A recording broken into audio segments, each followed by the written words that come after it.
Okay, hello. Let's make a quick audio test before starting.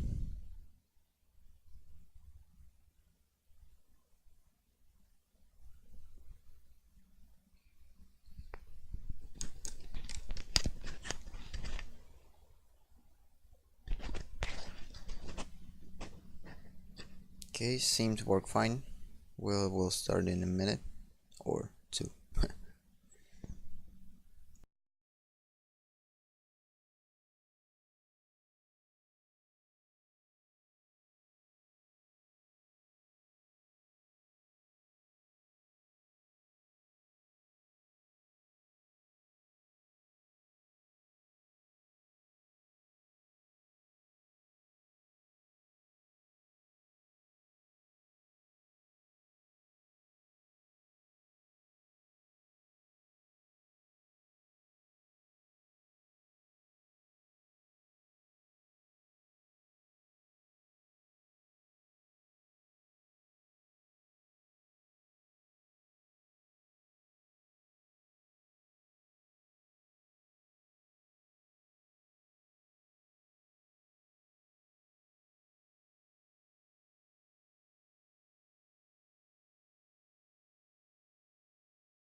So we are probably have to bake in.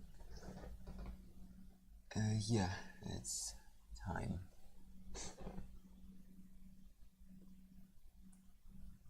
So today's stream is going to be a little bit smaller. I think probably maybe 3.5 hours. And because of that, I think I have to talk a little bit less and do stuff a little bit more, because I kind of want to actually make up in terms of a progress that make up for lost time on talking, because project actually have to continue. Okay, so I think we are going to start right away. I don't know, should I have to do some type of a quick review of previous processes or not? Yeah, let's probably cover it a little bit. So basically we're still on explorational 2D sketching phase. The reason being why we're still in this stage is because I kind of started to struggle a little bit with what type of angle, camera angle I want to choose that will benefit what I wanted to showcase. So we end last two streams was trials and errors in trying to figure out what type of perspective I should use. Most work on perspective itself, how to properly work with it, what instruments to use, and etc. So yeah, now we are probably going to start working on actually implementing elements of the scene to and we'll try to kind of make a composition thumbnail, something like this, but in a more final way. So these are all where was explorational ones, and now I actually need to kind of decide on the final one and then work with it till the end. Of course, with small changes if they will appear. If mistakes will appear, we are definitely going to change something. But again, before continuing to the next stages, I actually would rather, again, as I told before, spend time to understand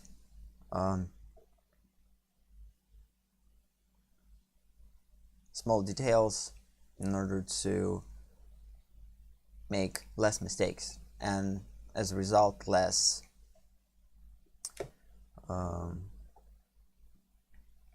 reruns or redos. So basically we'll try to create work like without too much. Oh, come on, what is the word?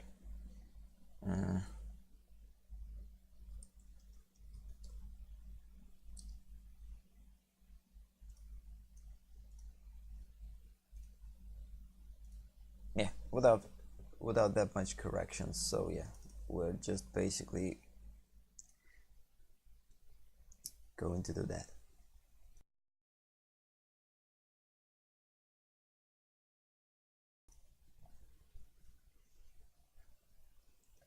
So again, we need a little bit of time to get into work. This is one of the problematic things when you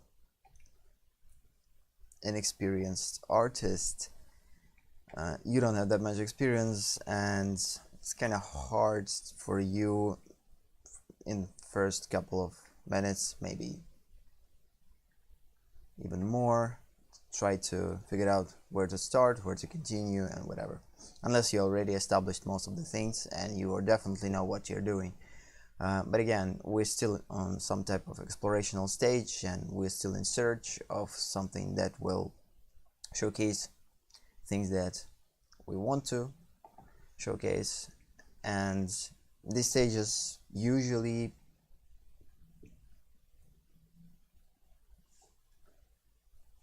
much harder to work with. Okay, again, ideally I would spend at this stream time to actually implement gestures, which I actually kind of intended to do a couple of streams ago. But again, you never knew what type of struggles you will run into while making some type of a project or creating some type of project, and I didn't thought that I will run into these type of problems like with perspective. But again, not that this was an unexpected thing as to run into problems with perspective. I knew that I would need to work on perspective, but again, I kind of, in my brain, I imagine it much more simple than it turns out in the end. Underestimating yourself or your abilities, sometimes it happens. But again, as long as you learn on these things, not being too cocky and not being too full of yourself at the beginning, like, yeah, I know everything and whatever. Again, be open to being open to things that might happen during the project is a good thing, because again, you never know what type of problem you will run into, and sometimes these problems are pretty basic. But again, as I told before, everything actually in fundamentals is everything, and without them there's not much to do. You're always going to go back to fundamentals, whatever you doing. Okay, so yeah, so let's just kind of put our mind to work by overanalyzing, or should I say reviewing, what we want to do. So again, the basic idea is depict some type of war between Transformers and Angry Birds, where the Angry Birds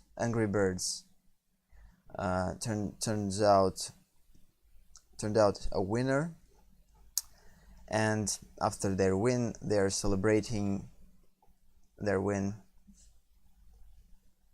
by throwing a tea party. And again, as I talked before, I want to create some type of suspense by tilting this angle a little bit more. That's why I added third point perspective right here to establish these things, to add this type of angle to make this more dramatic, I guess. Again, it's all created to create some type of tension from these lines. So basically these lines are kind of creating tension for Angry Birds, and they seem that they at rest and they kind of can relax and nothing will happen. But in reality, these statues are about to get I don't know, awaken, and yeah.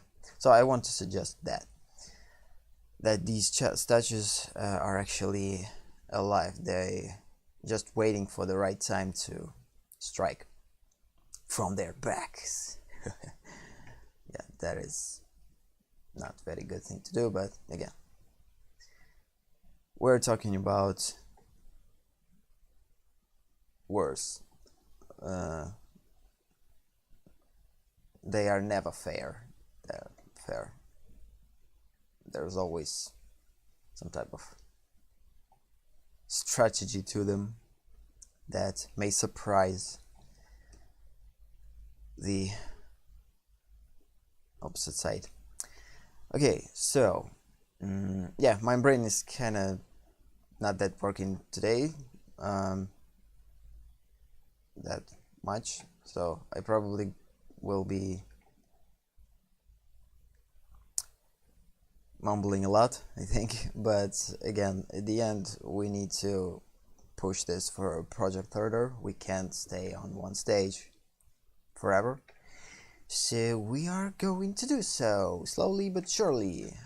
Again, the whole plan would be idealistically to finish this in this stream, since I'm working with this project live, finish at this stream making the final composition, determining what type of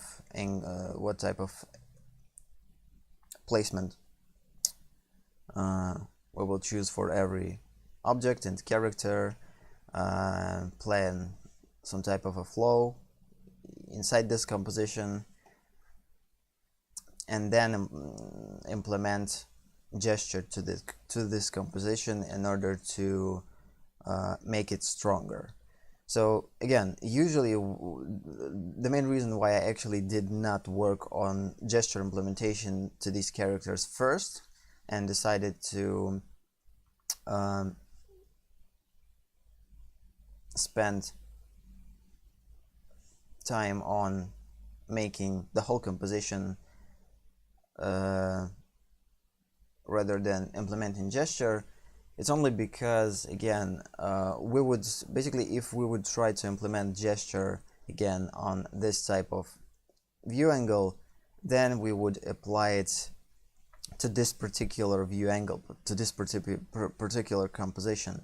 Again, with different type of composition, when you're choosing your point of view, you're choosing, of course, the dynamics and all gestures that were created. So basically, if we would spend some time to, for instance, determine what type of pose we want Angry Birds to be in, and then we kind of realized, oh, we kind of forget about composition, basic composition, then we would definitely need to rebuild all their poses for new composition that we would create it, or we would get lazy and just leave at this composition. So yeah, I created a bunch of poses and I don't want to redo them, so instead I will leave at this poopy composition, boring composition, because I'm kind of yeah, I don't want to redo all of these. So instead of thinking like this, I decided, okay, I don't want to go to this type of thinking, so I'd again rather spend time on something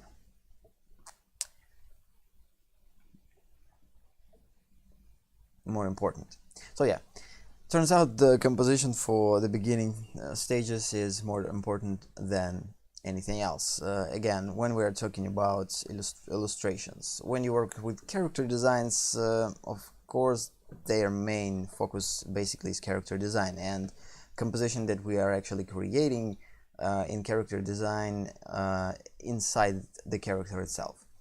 But again, we will work with character design in the future, definitely, but for now, again, we are focusing on Fanart illustration. That means that composition is actually playing much bigger role than before, because without composition in illustration, you rarely could create a good illustration. Composition is everything in here. Besides, like basics of design, proportions, and anatomy, and whatever. So we're not thinking about that much technical stuff as much as we're thinking about psychological stuff. Again, composition is actually a psychological thing. There are rules to composition, but again, these rules are basically based on design, and since design and composition are somewhat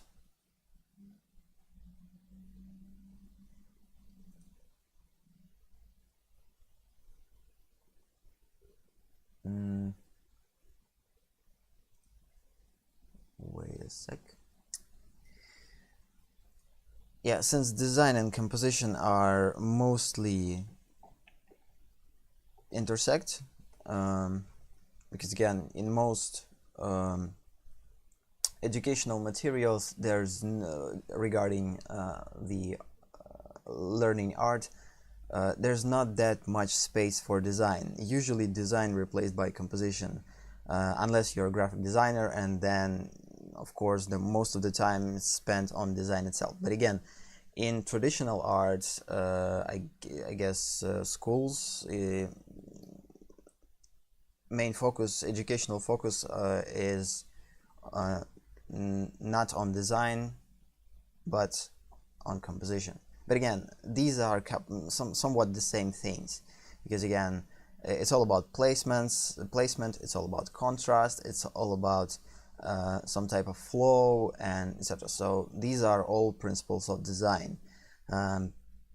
That's why probably when I talk about design, I basically talk about composition, and when I talk about composition, I always keep in mind design. They are not interchangeable things, they are cohesive as one. Okay, so yesterday we tried to understand where to put a table.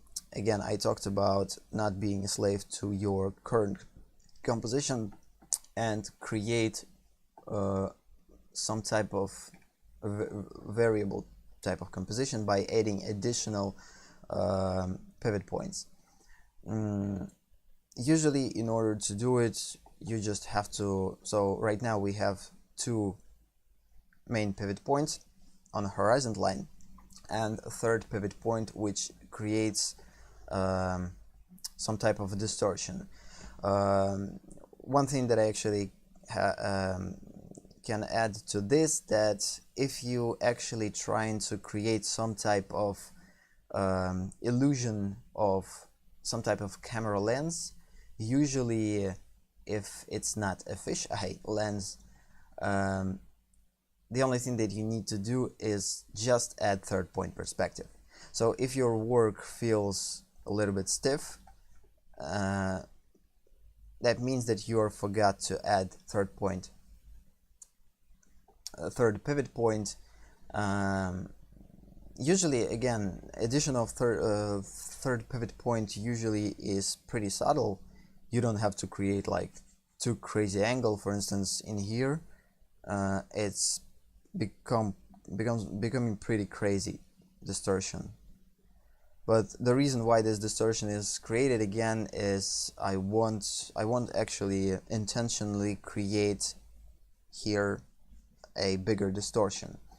But in most cases, this adding third point perspective usually has to be much subtle, because again, by this subtlety, you actually creating some type of illusion that this is a camera lens, when if you would avoid this, then you would probably just create it like strict lines, and of course there's no dynamic to them. That's why by adding a third point, you create a slight dynamic. Again, if you compare these two lines, this line is more dynamic than this line, of course, and when whole perspective that you're creating based on these lines, horizontal lines, when you avoid third point perspective, your work feels calm and collective and somewhat, in some cases, even boring. But again, if it's not intentional thing, again, you could use this intentionally. So for instance, I want to show actual piece rather than dynamic, then I would probably choose to actually create horizontal vertical lines without using the third point perspective. But as long as you want to invoke some type of opposite from calming emotion, then you add third point perspective either on the bottom, far down in the bottom, by creating some type of, I don't know, openness and freedom, free dynamic, or you would create something that looks like a tension or feels tense. Yeah, it's probably hard to imagine when I'm just demonstrating these as just lines. I think if there was a proper example from finished works, it would probably was more educational. But again, I'm just kind of thinking to myself and reanalyzing things to make sure that I'm doing the right thing. Yeah. So, yeah, let's try to think how we would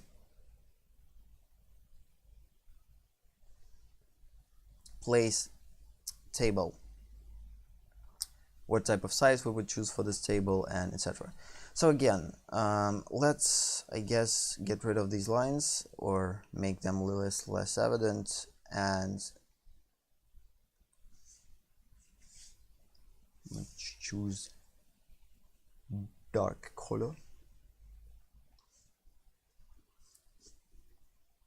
And let's actually finally try to create some type of ground. Okay, these I don't need. I already get rid of them. Actually, this thing was destructive. Or no, yeah, it actually created destruction. So yeah, basically what I'm imagining, this is going to be a wall at the left. This is going to be our exit or some type of gate.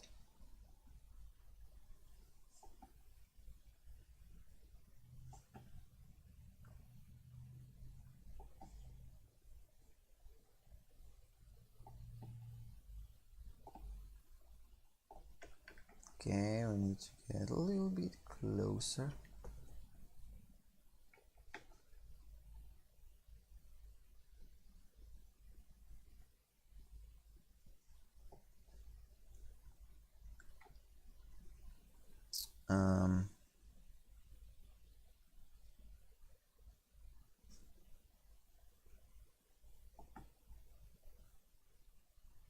This is our ceiling. Then again, this line represents, and this type of space represents background. This represents middle ground, and this space represents foreground. So we already established that we are going to place our main focus and secondary focus in the middle ground for the sake of creating some type of depth. And one of the actual elements, compositional elements that will create a depth, going to be our statues right here. So as I talked before, working with this type of composition, with this type of grid, you actually need to think about foreshortening for yourself. So this thing is not creating foreshortening for you. You actually calculate foreshortening by yourself, which is kind of thing that you almost have to think about. So the closer it gets, less obvious foreshortening becomes. At further stages, it's like more division.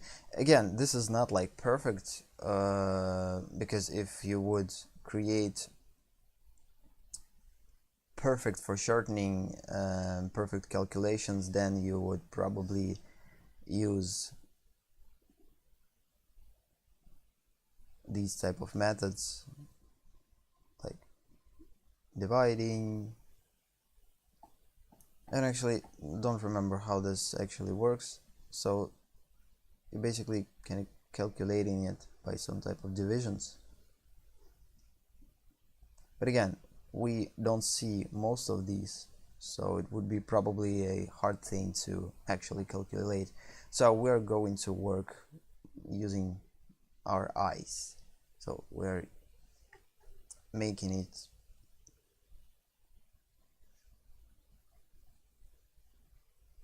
so yeah, something like this. Okay, then we are establishing our ground.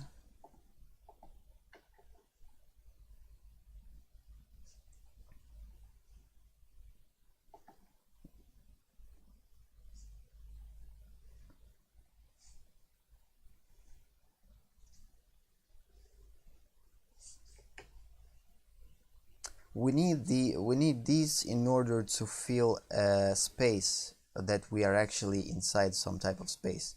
Because if we would let's just see where this actually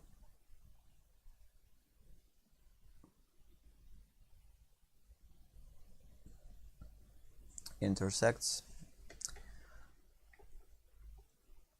So yeah, we need to create some type of depth to our mind.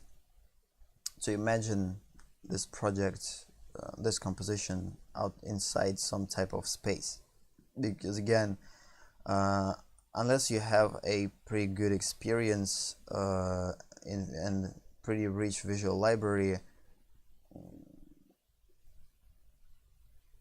when if you do, you would probably don't need this. You could imagine these, but if you don't have a rich visual library and don't have that much experience, in this case it would probably benefit for you to actually build this type of guides for yourself and for your imagination to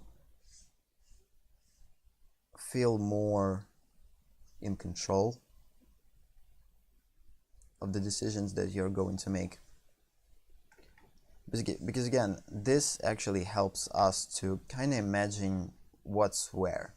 So we can understand that these are walls and they are pretty intimidating already by these lines, because of these lines. So it's actually creates some type of tension. And by creating this, we helped ourselves to make this more realistic in our mind. So now we're not dealing with empty space as before. Now we actually have some type of, I don't know, grid that will help us to properly place our compositional elements inside of this space, which is always a good thing when we have this information. So yeah, I'll probably delete this line. We don't want to create grid and at empty space, so I will create it in order to establish where to put this line, but then I will erase it, and yeah, something like this, somewhere here. It doesn't have to be perfect, like in terms of space between these, The only thing that we need to do here is just basically establish that there is a ceiling and there is a ground. We probably want to make these two. So yeah, and as you see, already pretty evident the second point perspective that we added. It's pretty slight, or rather subtle, but it actually creates some type of dynamic. Again, it's more evident the closer we get into a camera, but the further we go, less it's evident, because again, we are getting close to horizontal line and it's kind of becoming flat. I don't know, should I do these type of lines? Maybe they're going to be beneficial for us. I don't know. Let's just check.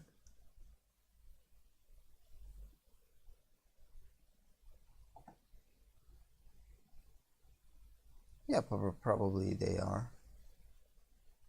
It actually kind of give us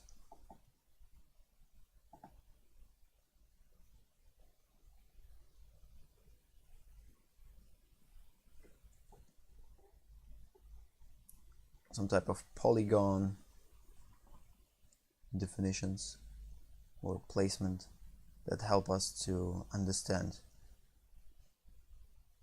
a bunch of things. We're going to erase these.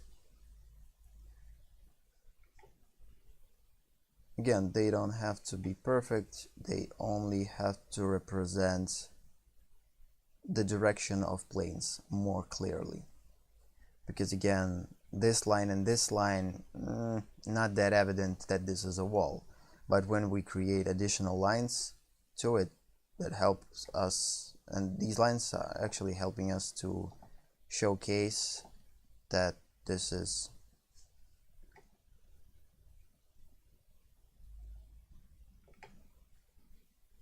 an actual wall.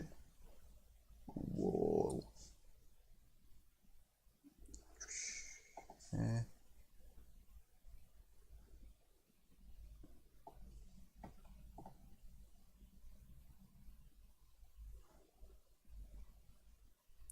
Yeah, I think that's enough.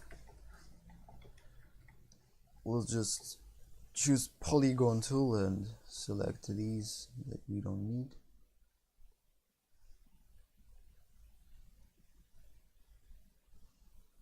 And just simply erase them.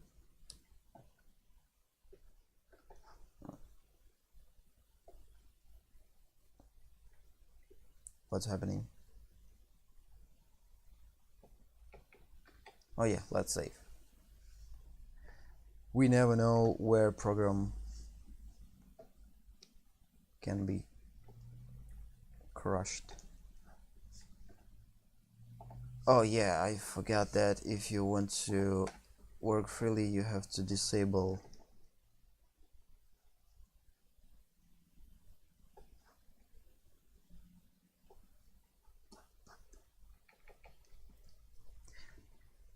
yeah, so basically we established our space inside. So these are the walls, this is the ceiling, and this is our floor. Now we are knowing and we know what type of surroundings we're going to have. So we are established space between them, and based on this space, based on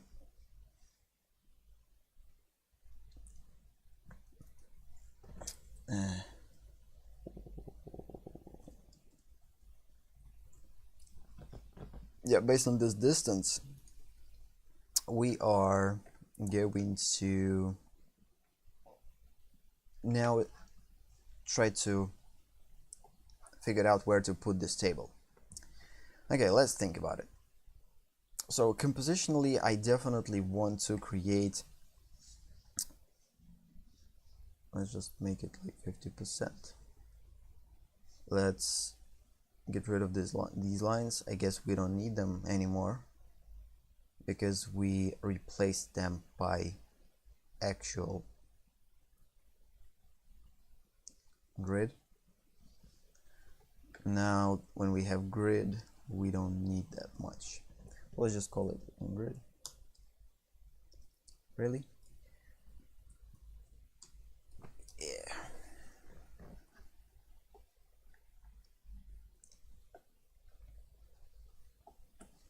We're going to work on a different layer. So yeah, let's just plan for now. Right now we're not going to make compositionally right things. We are just, or rather perspectively right things. Let's just use a line tool for straighter lines. Again, I could put table here.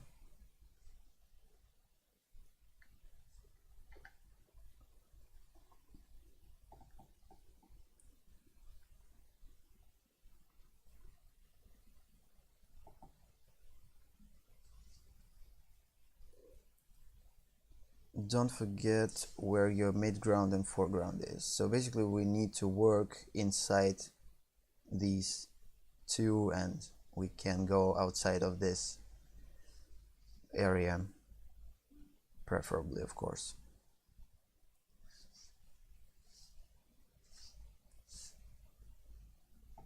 So where we would place the table?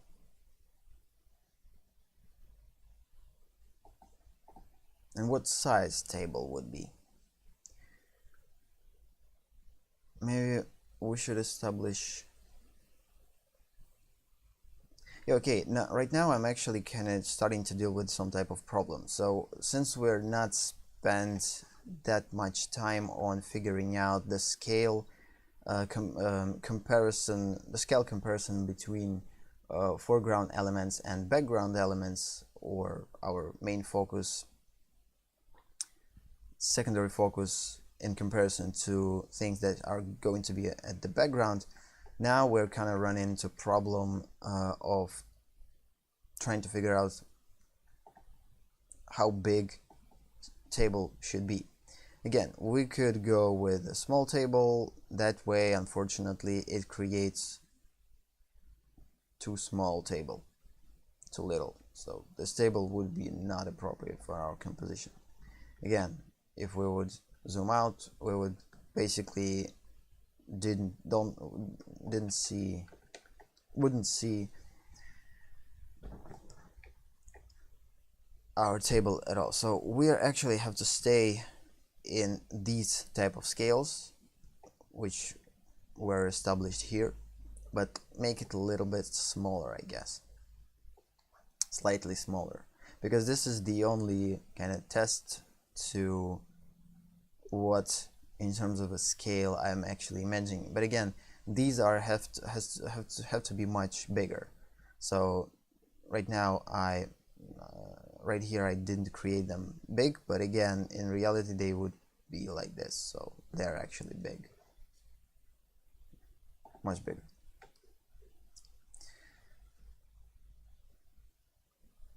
So that means that table probably, but again, it actually creates a problem, because I actually wanted to create some type of space around this table, and again we don't have that much space in here, because if I place table right here, for instance,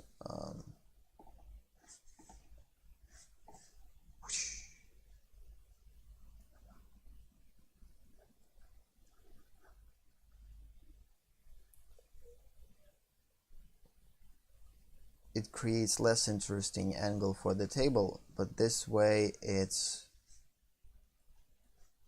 more dynamic, I think. I don't know. This way we could showcase everything that we want. We could place under the table something, for instance, like let's imagine that this is where Quintessa is going to be placed. This is the place where the stool for our bubbles is going to be. So somewhere here is going to be a bubbles, and it's going to be much smaller. Bubbles has conic shape. Somewhere here probably we would place our next character, red. Yeah, red would a little bit bigger. Somewhere here we would place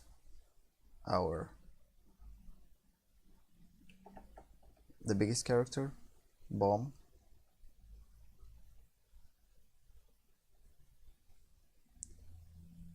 And here we would place our banana character, Chuck. Check. This way we would probably be a little closer to what we need to do, I think. Because again, I had in my mind that I would probably change it a little bit. Let's just move this. That would be an interesting idea to actually make table, again, create table using different pivot points, not these. But in this case, I think because of the space, we have kind of limited space to this. We don't have that much luxury in terms of choosing different angle for the table. I would approach it differently, but unfortunately I think the whole thing would not let us to do it, because again, it's not looking good when you are trying to create this table using different pivot points for some reason.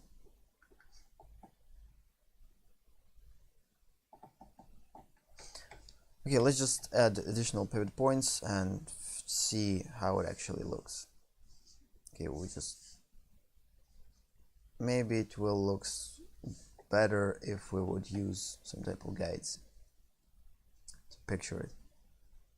Okay, let's just go back to our assistant. Just go to the vanishing point.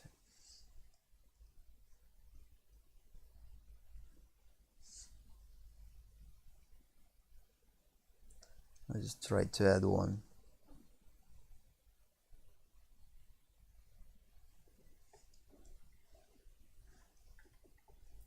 The problems about vanishing points that we already established, that after probably saving and they're disappeared somewhere. So the vanishing points itself are actually present. For some reason we don't see horizon line for these. I don't know why. And we can't change anything about them.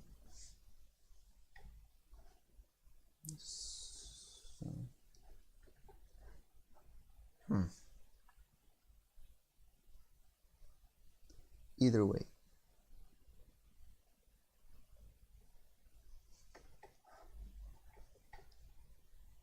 So let's just check if this is actually in one horizon line or not.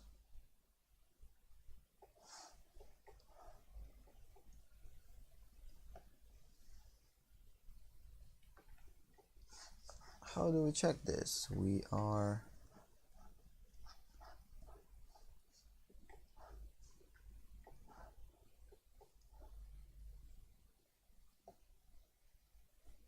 It's pretty close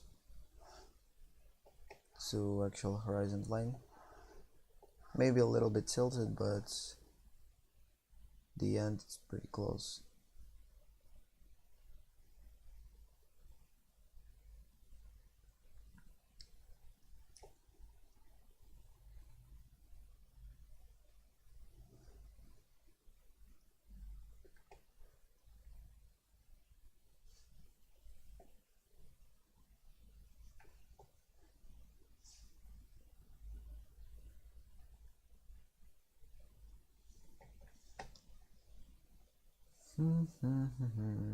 No, don't touch this. Oh, come on.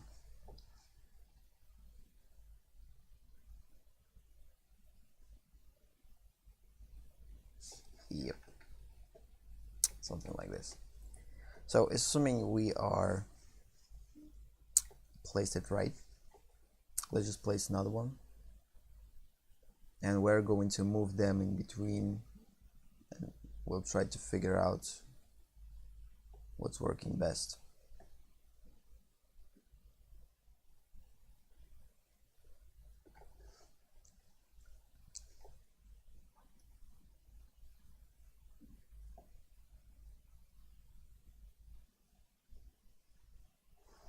It seems like it's on horizon line.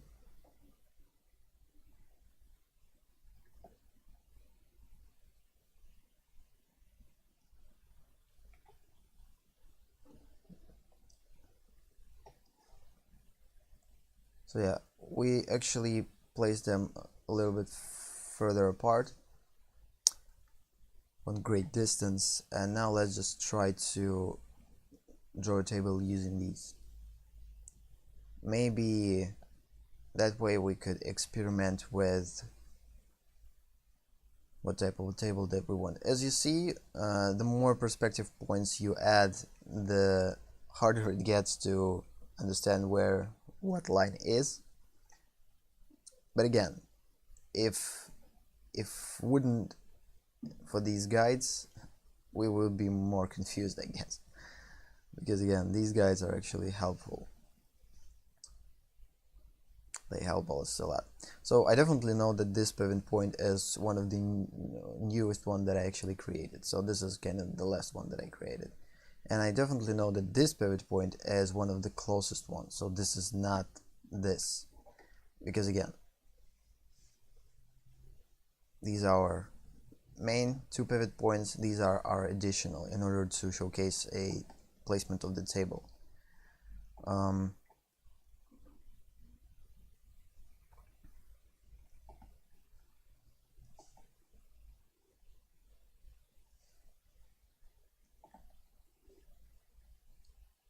So this actually creates pretty extreme table, and its placement rather, no, not working. Ideally I would create some type of overlap between wall and table, but unfortunately we have to focus on placing it a little bit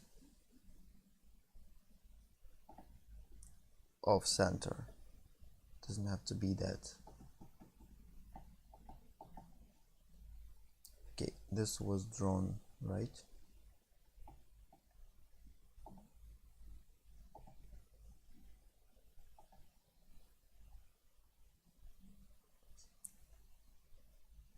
And again, as you see, by showcasing this table and using different perspective points, it's actually kind of hard. Right now it's floating. Floating table. These perspective lines.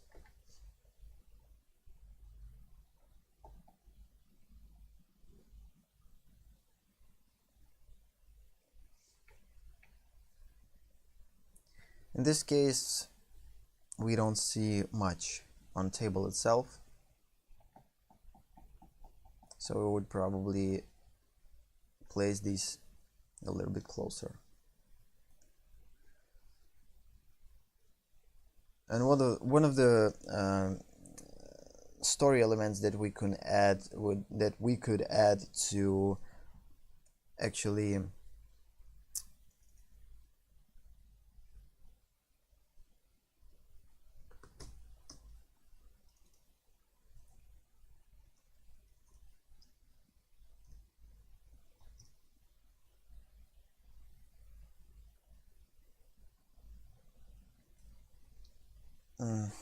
what I wanted to say, yeah, the only way that we could actually justify our choice in terms of a table placement is to add a character to this placement. As I told before, I wanted to depict or showcase that Angry Birds organized this tea party, and by organizing it,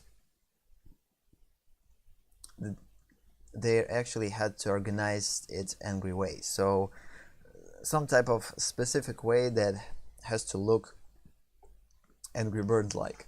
So like there did it. And since there did it, it actually seemed unreasonable to make this table by using like our existing perspective. That's one of the reasons why kind of intuitively I feel that I need to choose a different angle for table, because I don't want it to be like strict, because again, Angry Birds are not that accurate. They are chaotic, they are unpredictable, and I wouldn't want to place table by using like strict lines. Definitely if they would throw a party, they definitely wouldn't think about like perfect placement of the table, comparing to the walls, like it has to be ideally a straight line that kind of reflects the direction of the wall. I don't think that they thought about it. Again, they are pretty chaotic creatures, and since they are chaotic creatures, they have to place table kind of awkwardly, and this awkwardness is actually will showcase their character more than placing table the right way. This is too big of a table, but again, if I place table a right way, it's not going to reflect Angry Birds' personality, I think. Now we're actually dealing with problems of multiple vanishing points, and that sometimes you not draw them for the first time. Okay, so again, this type of placement of the table is actually too perfect for Angry Birds' character. They had to create something more chaotic. That's why I actually want to create something subconsciously. I think it was not evident before, but right now I can trying to understand why I'm struggling with the placement of the table. It's because I actually want to place this table chaotically, so that way that Angry Birds would be kind of shown in a chaotic way as they have to.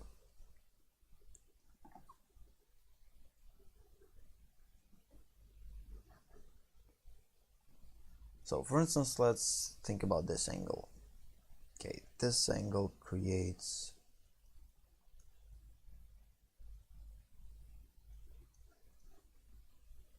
let's assume that this is a quintess under the table.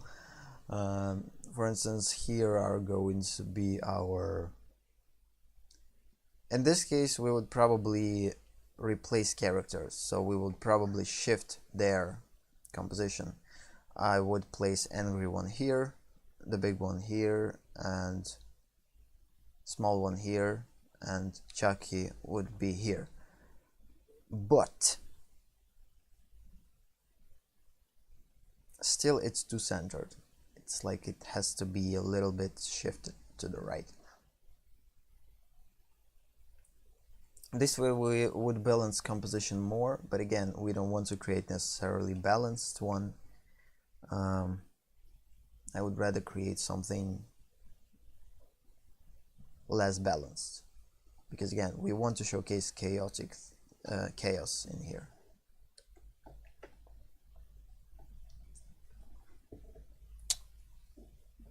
So yeah, definitely we need to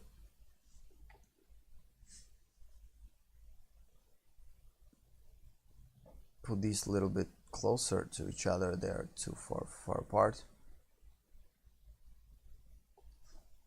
This one probably too.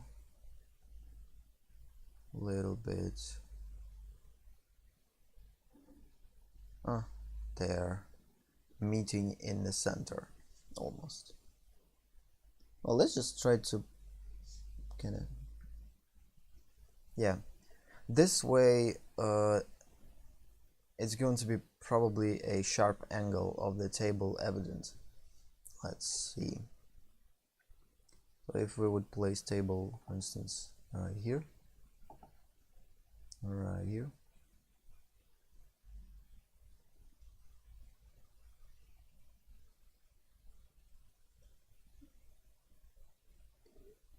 Yeah, this is some type of a tangent here where we would probably place table a little bit far from wall to avoid this type of overlapping, or rather tangent. Overlapping is always good, but when it's properly done. Okay, this type of placements of the table.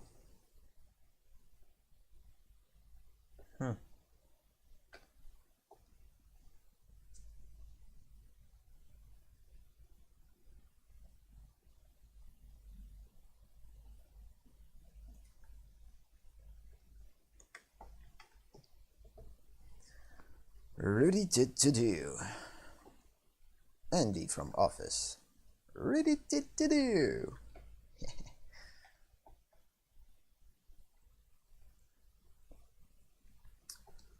Okay, I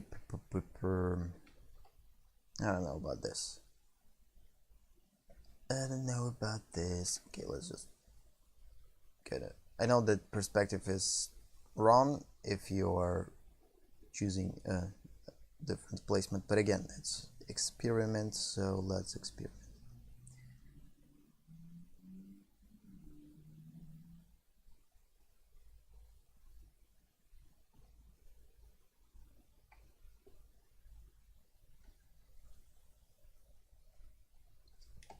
One of the problems of this type of perspective, so I actually imagine it not in some type of corridor, but rather in some type of big empty space.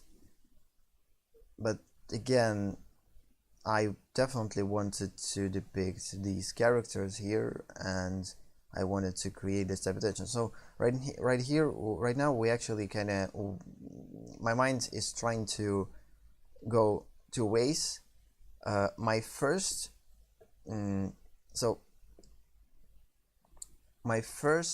impression, how would I approach this project in terms of how I visualize it at the beginning, is actually a little bit different from what I actually decided to do.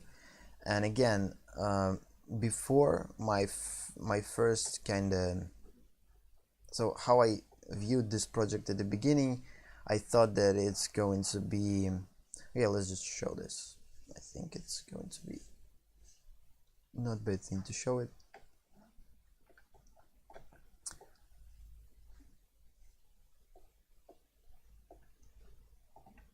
So what I mentioned before, so I actually mentioned kind of table here, somewhere here,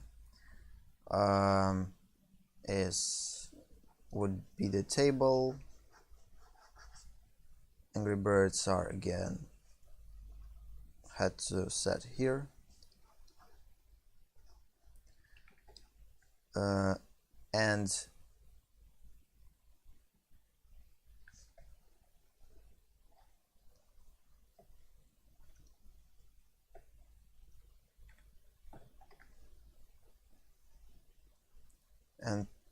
there was some type of a wall that probably goes deep, far deep, and somewhere right here I would picture these big statues. Yeah, this is amazing. Actually, it's not. Maybe I actually didn't have that much view of this project. Again, this is where your expectations meet reality. When you expect something to look a certain way, you actually don't know how, usually, again, you don't know how it would look until you start to explore it. So again, the first impression, how you would see this project, how you would view this project and imagine this project, is almost always turns out different, unless again you have pretty good experience in visualizing. Again, when it comes to visualization, it's pretty hard thing to do when you're working with your imagination, when you don't have that much references to it. We have a couple of references again, but we don't want to just take reference and rip off this reference. Now we actually want to create something ourselves and challenge ourselves in this way, and we have to use references in these cases for inspiration. But again, how we would choose to approach visualization, it's actually harder thing than it seemed at the beginning. At the beginning I actually thought that it would be much easier, but again, we're learning, and hello problems. But we are still going to stay positive whatever problems are, because again, we need to push through these problems.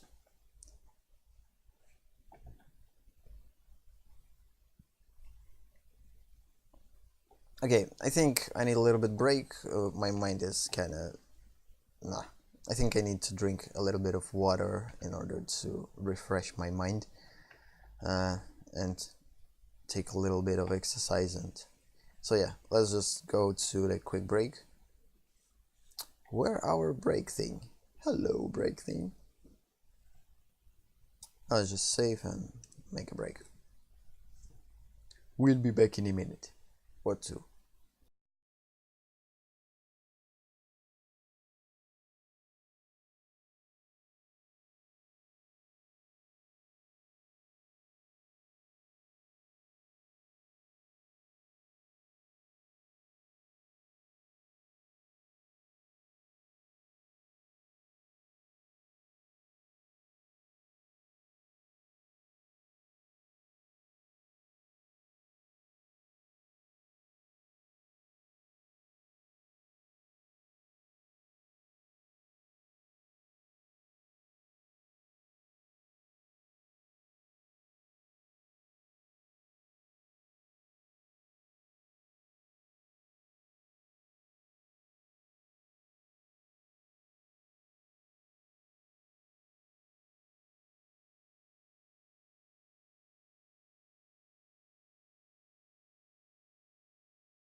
Leprechaun. I don't know why would I say that. It's just like okay, so a little better. Water is doing amazing things. Drinking water is awesome. Whew. So yeah. How would I place this table a better way? So again, I decided to actually place this table a little bit awkwardly. And again, since we don't have that much space, it actually creates a little bit of problem. It seemed like we would probably get rid of this wall, or actually make this wall a little bit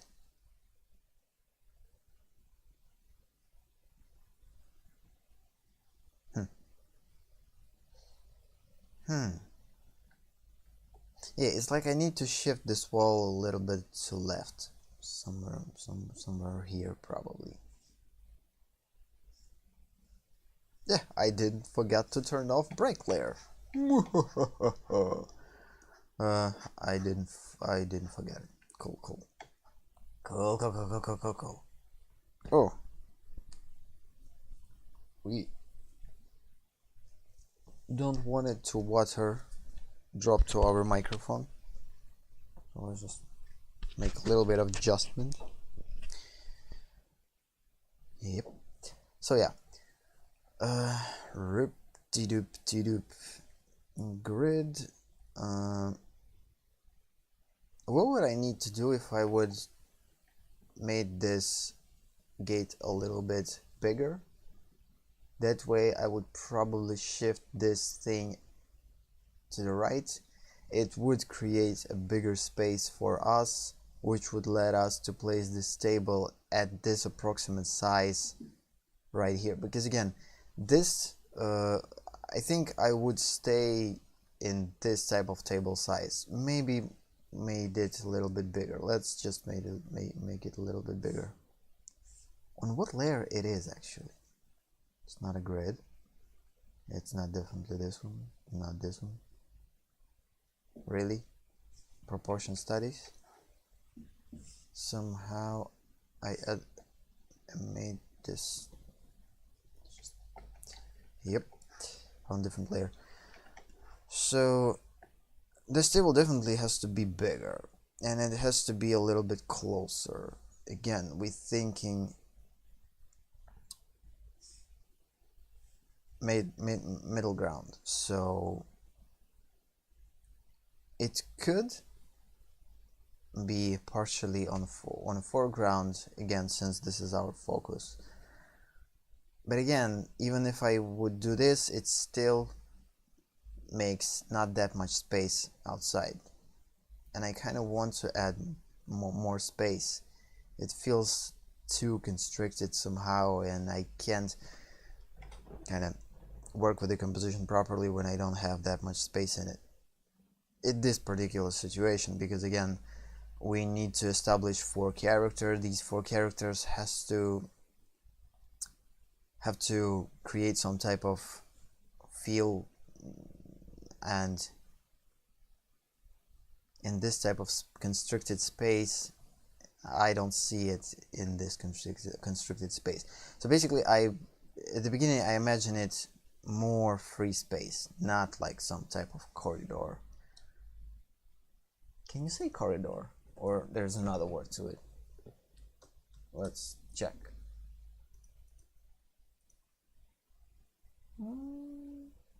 Yep, you can say corridor. It's basically called hallway or hall. We would stay to the corridor. It's pretty universal thing, I think.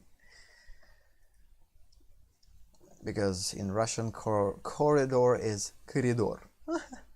Yeah, it's pretty similar. Okay.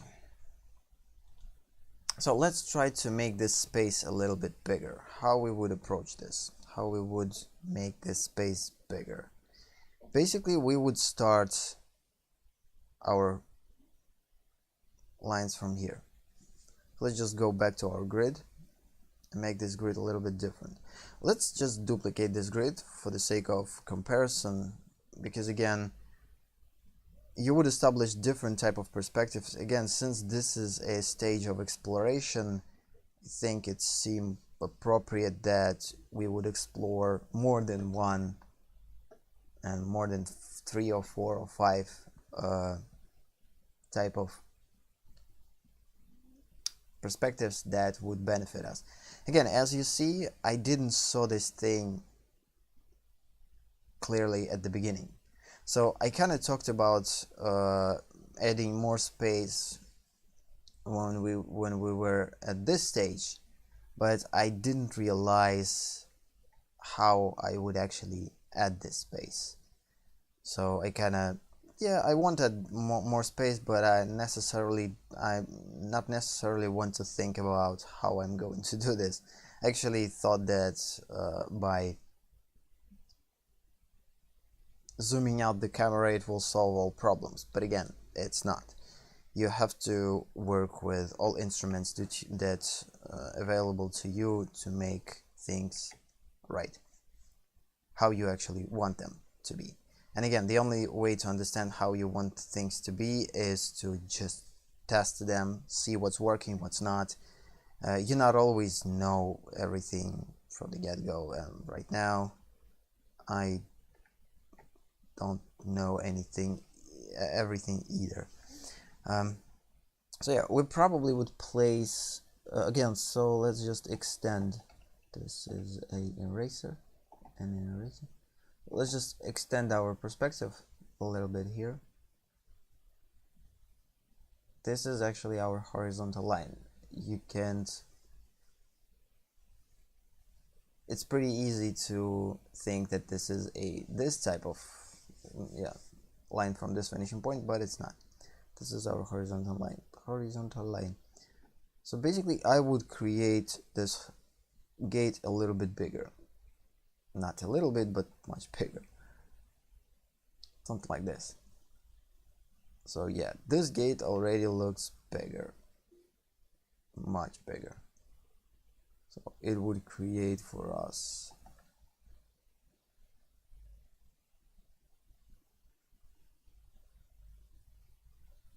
yeah, it still doesn't have to be a like ideal square. It has to be much longer. I think it's going to be more evident when I actually erase unneeded lines, but for now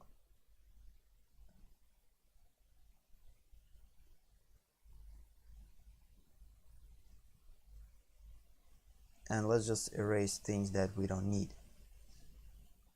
That's actually kind of not working. And make a little bit of redo.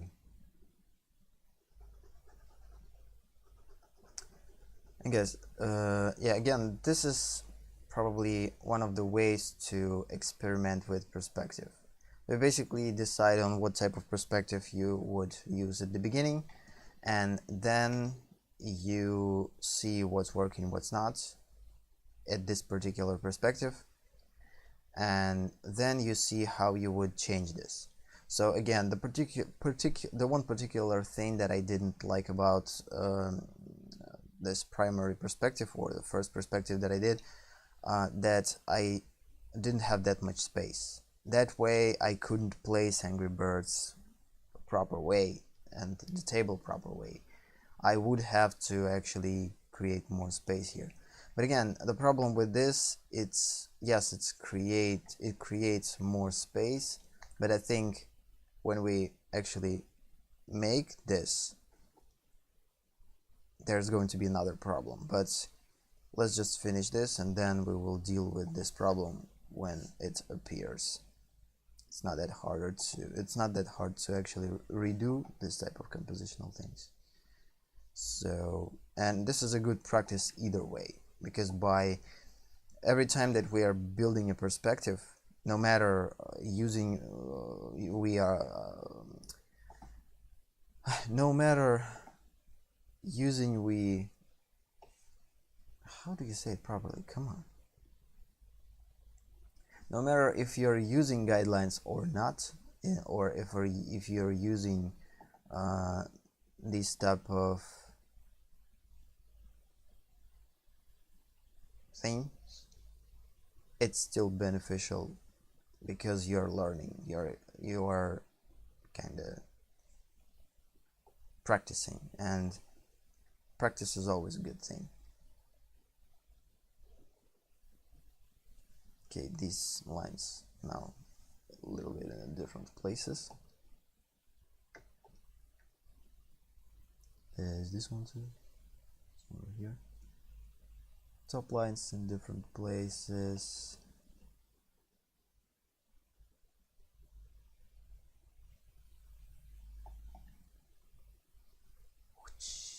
Somewhere here. This one. Now let's just make only one. So that way it actually creates much more bigger space, and in this case the bigger space is the more dramatic it seems. Again, I want to add some drama to it, because again, if we would depict some type of after battle scene, the scene after battle, then we would probably make this more epic. And one way to make things epic is to ensure that we are depicting our composition in a big scaled background, so in big spaces, free spaces, where a bunch of free spaces. Yeah, right. Today my mind is not working that good. Probably it's because of the weather, because weather is pretty poopy. There is a rain outside, and usually I like the rain, but this type of rain, it's kind of not that pretty.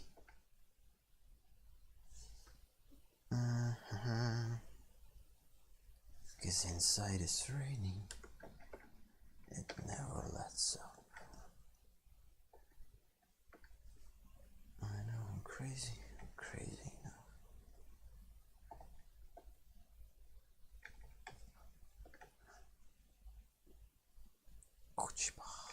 Yeah, something like this, I guess.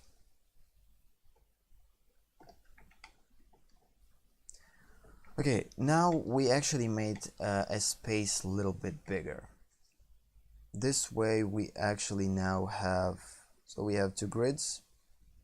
One grid is more like a hall, more like a corridor, and the second grid is seem less like a corridor and more like something huge and big. But we run into another problem. Now it actually creates a compositional problem. It seems like camera is not focused on our main focus, and it actually kind of creates necessity to move this side a little bit to left. It's like we actually want to pan this camera a little bit to right. It actually screams that we have to pan camera a little bit to right. At least I seen this, because if I would place table, I would place it somewhere here, and if I place it here, then we kind of have some kind of empty space here. But we could create some type of foreground here, and that way we would probably don't need to make this bigger. Let's just test this. Okay, let's assume that first, let's save. Let's assume that we, for instance, put Angry Birds here, when we would probably place them in a chaotic way. again, this is not perspectively proper, but again, right now it's just a test. For instance, I'm here placing an Angry Birds in their table. They are doing their thing. Here we have bubbles. Here we have our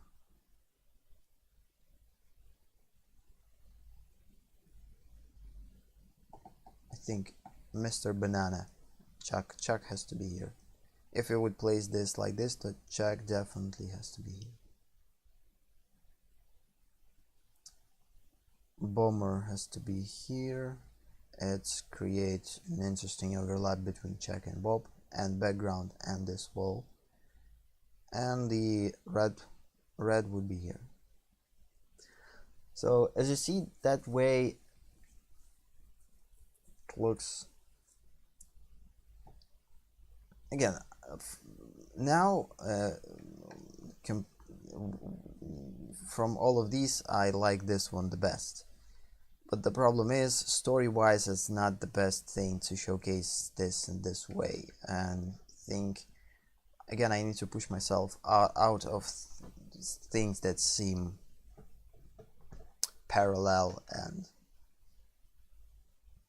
so yeah, I need to kind of learn how to implement story into so as I told before, I want to present opportunity for myself and use these opportunities. And if I see the opportunity to make this more chaotic by implementing in this type of stage a character even to the table placement, I would do it. And I actually try to do it. The simplest way and the easiest way would be just settle in on this type of thing. So yeah, it looks cool. Let's draw this.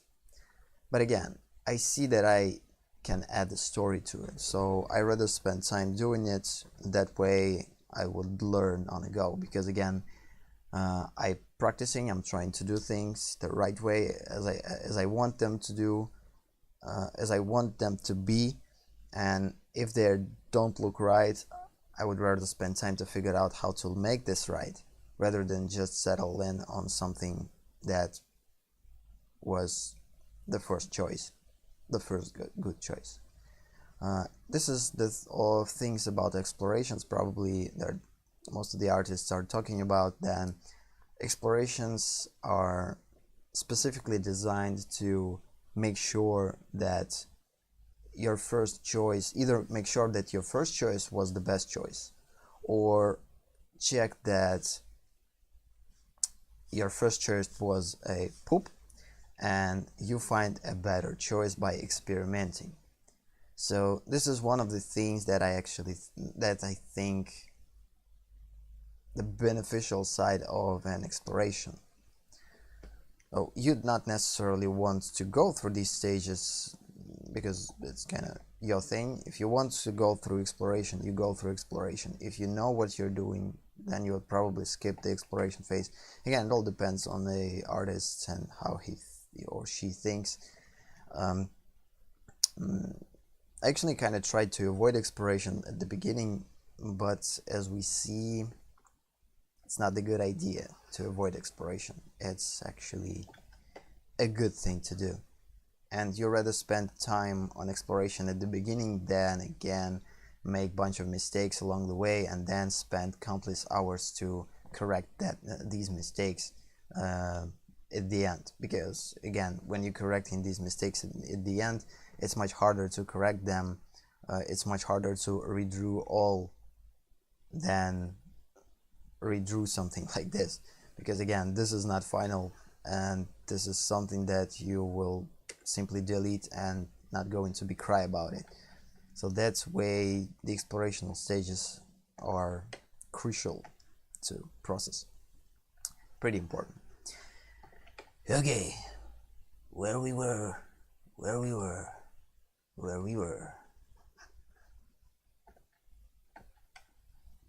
So yeah, this way I would probably add some type of a balance here, because it screams that it has to be balanced. Like, I don't know, something here.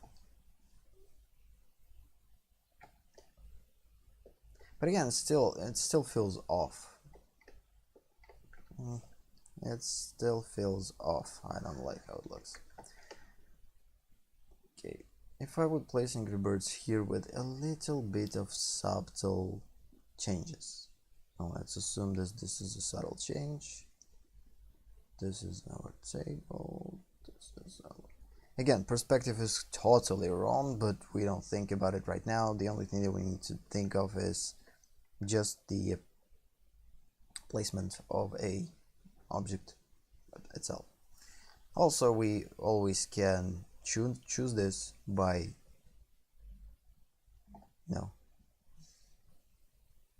somewhere here was an instrument of transformation that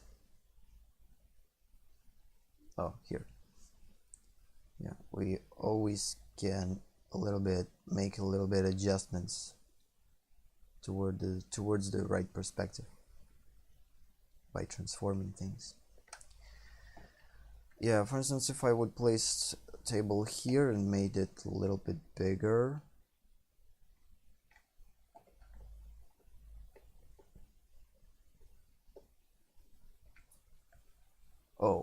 we need to reflect this table.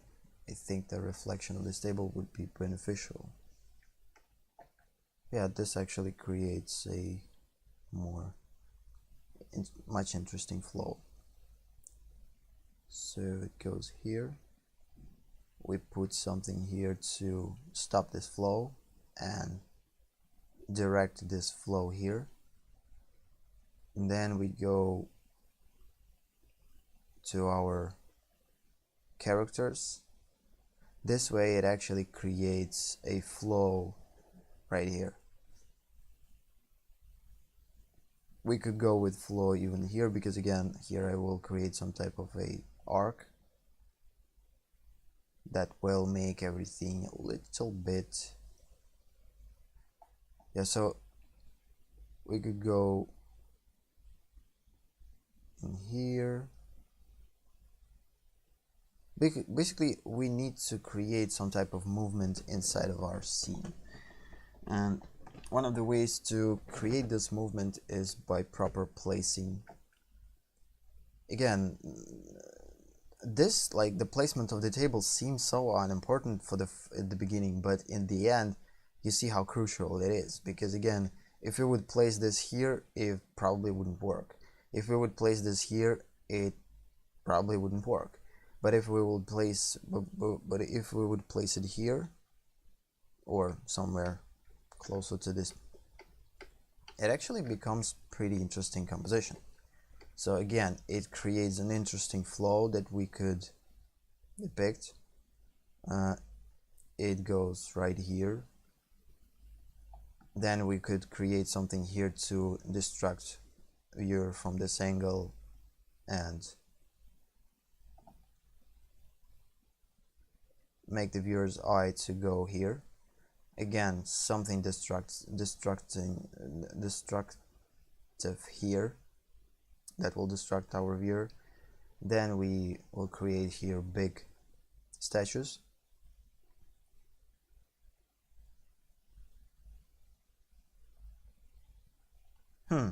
No, we can't create statues here, because that way, yeah, we can't. Okay, this was before, this is now, this was before, this is now. What's best?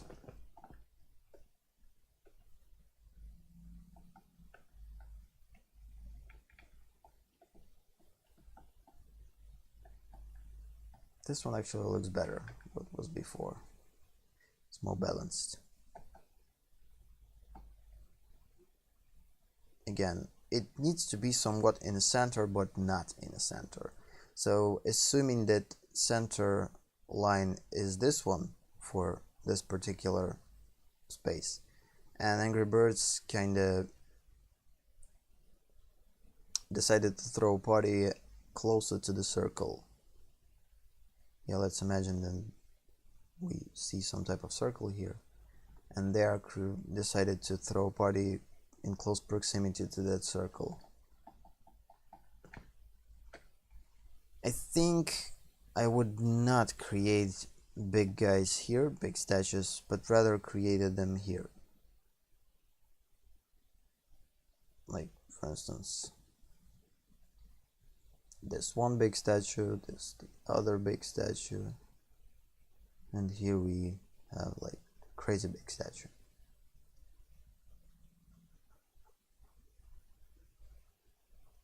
And one there.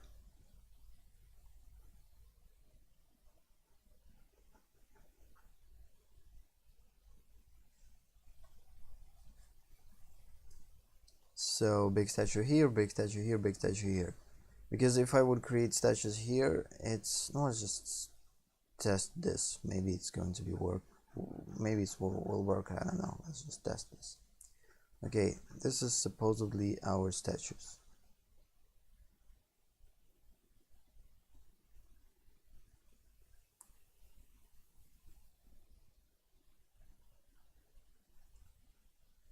Maybe that does not look like statues, but again, this is only a suggestion. They are here.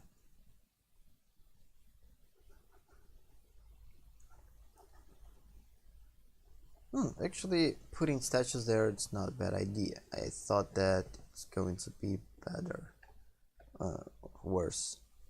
Again, if we would just put 2 of these, 3 of these here and 4 of these here,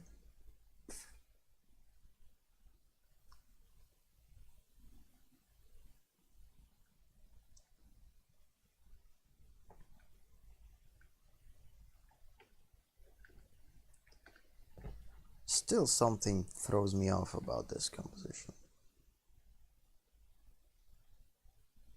It needs to be balanced more. Well, for instance, right here we would create some part of a broken transformer, I think. Definitely. We would probably do the same at the background. We would put parts of the transformers somewhere here.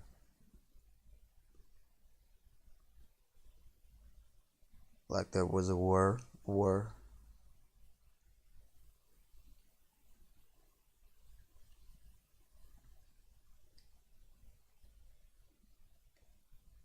Something here.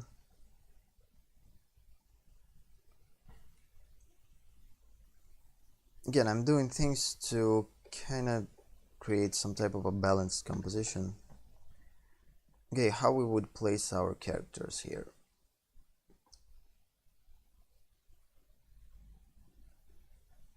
I'll just make table under the table thing.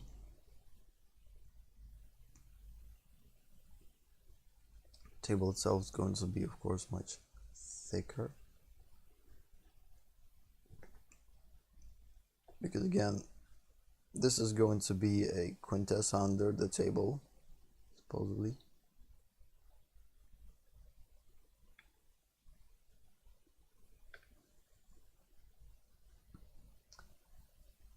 Yeah, it actually will create a problems with the composition or with the perspective, because again, this table is pretty close to us. That is creating a pretty interesting distortion right here. Okay, in terms of choosing where to put who, we could make this table a little bit longer, for instance, and put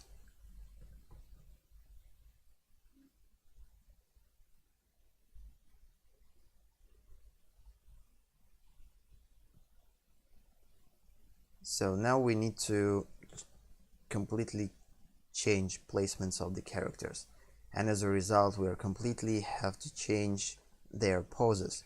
That's what I talked about. So we couldn't go on a gesture implementation to these characters until we know from what type of camera angle that we are going to view them.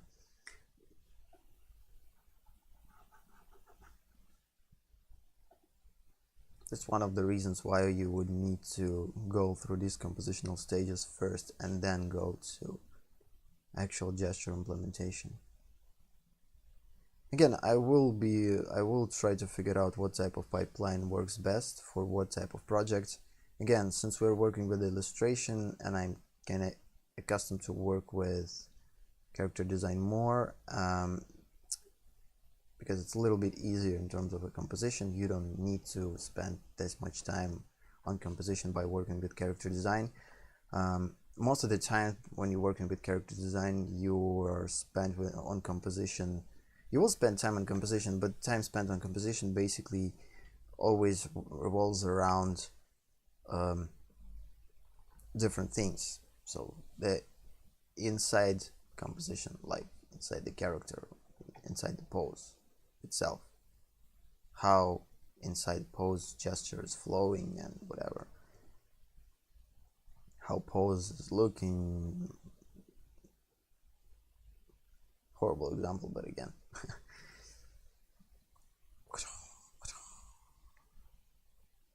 Yeah, so when you're working with character design, you're basically making things compositionally a little bit different. Yeah, so when you're working with character design, you more think about these things, like the flow inside the pose itself and how this pose will look, because in most cases you will showcase character design in an easy way. So there's a picture plane, there's a character somewhere here, and this character is standing. That's it. So this is like demonstration of what character would look like for instance, he is wearing some type of a coat, like, I don't know, some type of a hat. The Undertaker. Nope. So yeah, basically when you're working with character design, is of course much easier. You don't have to like spend countless hours on building a composition, because all things composition inside the character design. So most of the composition are usually inside the character itself. So it's how he dynamically places his hands or her hands, where he's looking, how everything is. So yeah, basically when you're working with composition inside the character, it's a little bit easier. When you're working with illustration, you have to deal with both of these. So you have to first establish a composition inside the scene itself, and then when you're established a composition inside the scene, you will implement. Let's just make them different colors because this is getting too dark.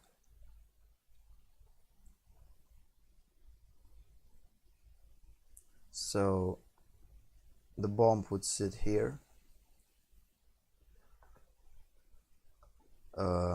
Chuck would sit here. No, not Chuck, but Red would sit here. Chuck would sit here, I think. And Bumbles would sit here.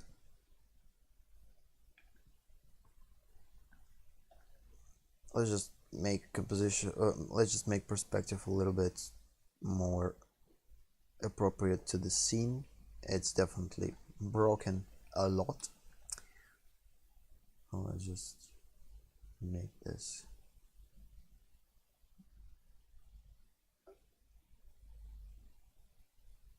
And this one looks a little bit more appropriate to the scene itself. Like we have a vanishing point somewhere here. Just be a little bit more constricted. Yeah, vanishing point somewhere here on this horizon line. And somewhere there, another vanishing point.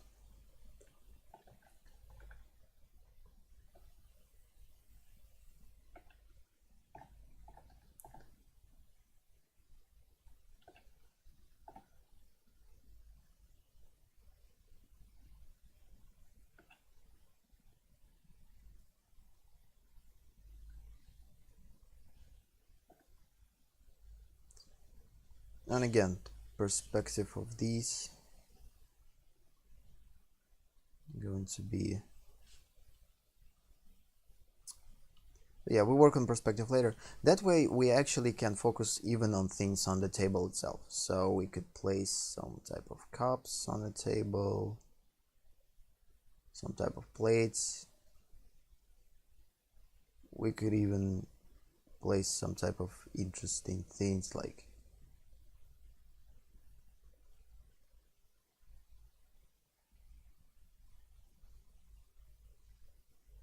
I don't know,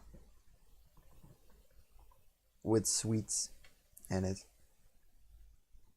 Now we would place plates here. Why would you need plates when you're working with tea? I guess you need plates when you're drinking tea. But let's assume this is our close to final composition, because we kind of need to they're not necessarily going to just sit and look at their cup of tea. I think they are going to interact with it, but again, for now I'm not planning interaction. For now I'm actually planning a composition itself. So this way it actually creates pretty interesting. I still don't like the placement. It still seems not the placement, the spaces. The space, it still seemed like I need to make this thing a little bit much further apart. So it screams to me like you need to create more space here. More space, more space. It's too constricted.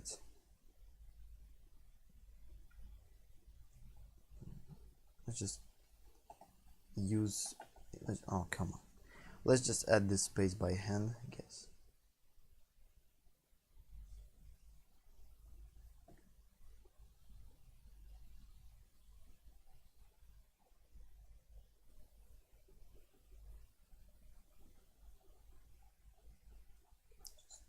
Create some lines for depicting where the floor is compared to the wall.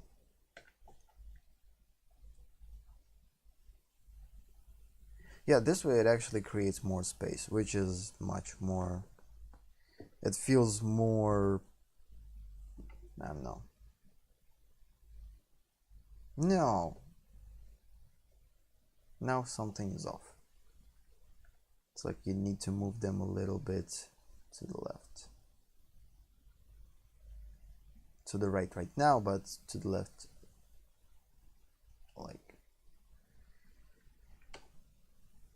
little bit here.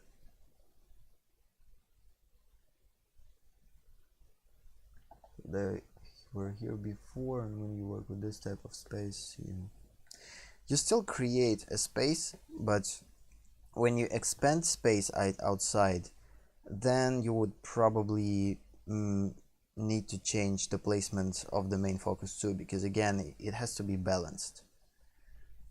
And it's pretty early to talk about like full balance or complete balance, where you would probably think of in final stages of a composition. But again, as I talked before, you're always working on composition. There's no stage there's no stage when you're not working on composition.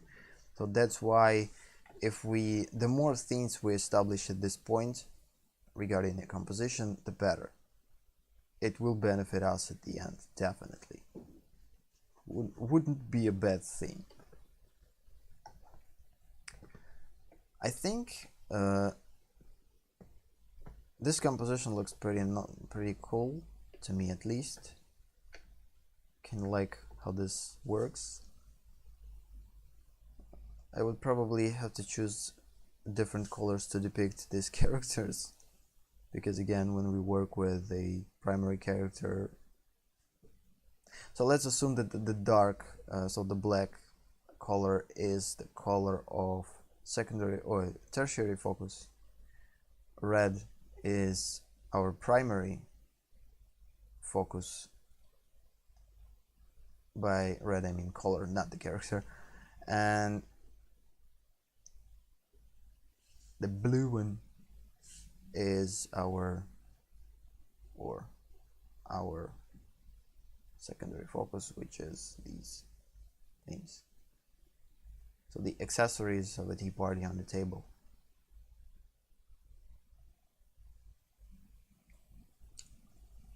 These are going to be higher than horizon line, which will make them change position.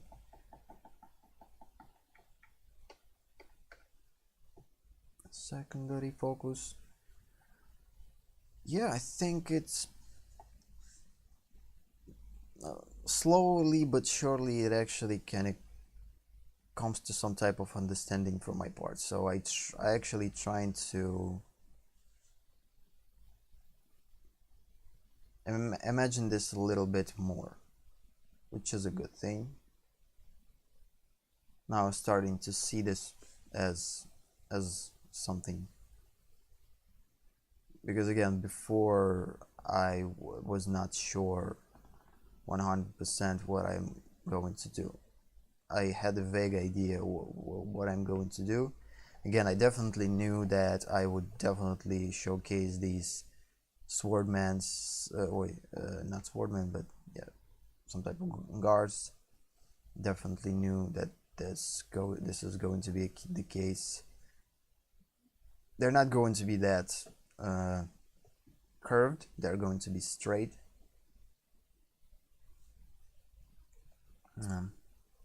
Probably sword is going to be somewhere here too. Again, this one is going to be in full height. This one is going to be in full height. They're probably going to be parallel to each other. And the cool thing is, even though they're parallel to each other, it's still going to look pretty dynamic, and because we are using a bunch of perspective points, and since our angle is not linear perspective, we actually showcase it by extending this gateway. Now it's actually becoming not linear perspective. That way we are making things a little bit better. So yeah, I'm kind of starting to like what I'm seeing, or what I'm imagining, and what I'm seeing at the like that. Yeah. So again, these are going to be a part of the transformers that left after this crucial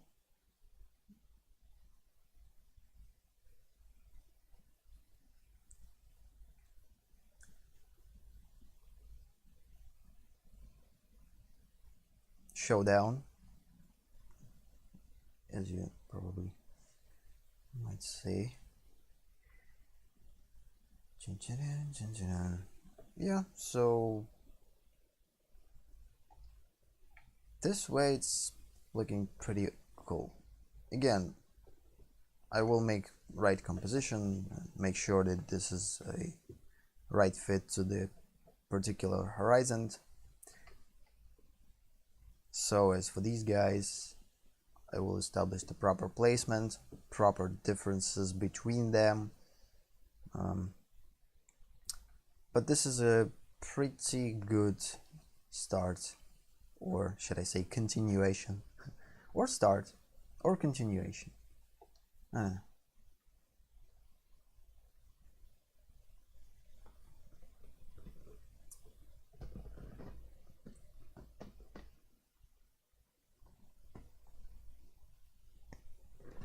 So I think ideally I would take a little break every hour, because it seemed right to me. Before I actually tried to get a break, or take a break every 45 minutes, take a 15 minutes break, but then I didn't manage to do that much in 45 minutes. So, and since I'm streaming, I definitely don't want to go on a 15-minute break in between this right live. So I decided to, let's just make a small 2-minute breaks, 1 minute 2-minute breaks. And so yeah, I kind of see the depth. Let's just plan flow. Let's just plan flow. I don't think that we are actually managed to plan their poses, because there's a bunch of work that it needs to be done towards the composition itself. Because again, the better we plan the flow itself, the better then we could implement the poses to benefit this flow. Because again, I need to understand the main flow of the composition. How would I direct the viewer's eyes? How the viewer's eyes would go here, how the viewer's eyes would go here, then it go somewhere like here. So I need to kind of create some type of path for the viewer to supposedly look at or get this path or take this path. So let's just think about motion and flow. The compositional flow. Let's just showcase this.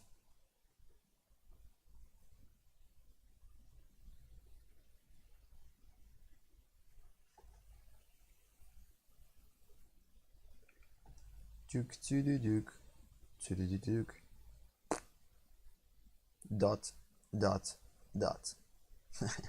Nope. Compositional flow.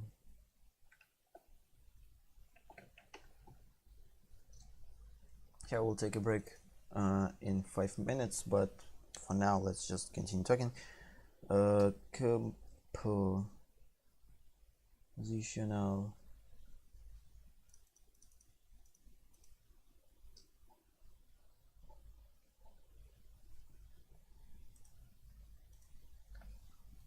Compositional flow. So let's choose completely different color for depicting compositional flow. That would be evident enough but not annoying. This one is thin. This one is too muted. I think let's just make this layer a little bit less opaque.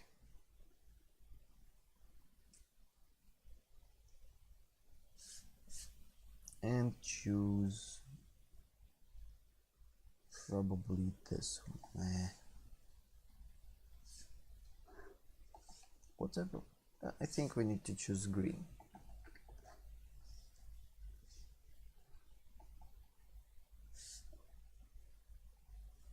Or yellow. No, yellow, we wouldn't see yellow. No, we actually can see pretty good. So yeah, let's choose this one. Let's go towards a little bit of green. Okay, so let's just try to think about the flow of the composition and try to figure out how we would work with this flow on it and make this flow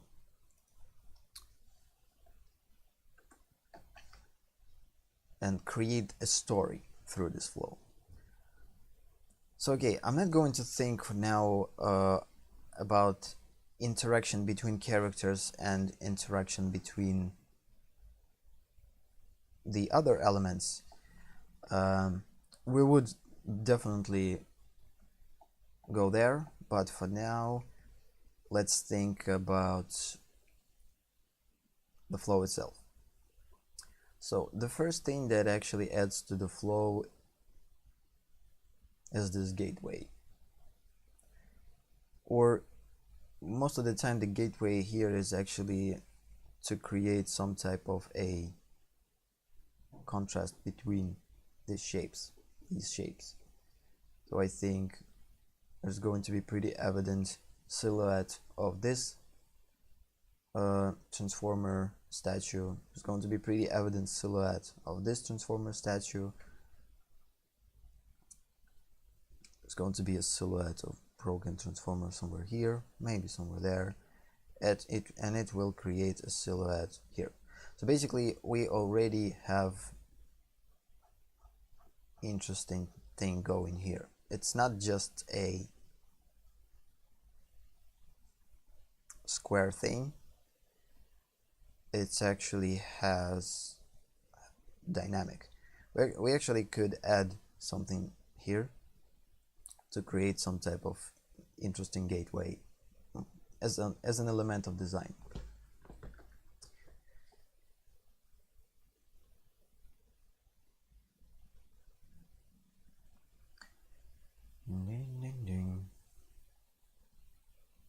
And to create this flow by this design, for instance, we could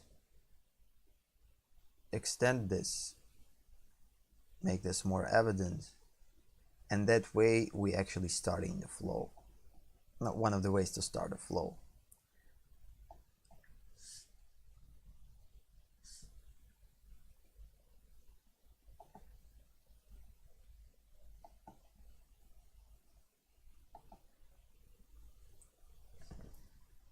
Let's think about directions. So this way, if we're going to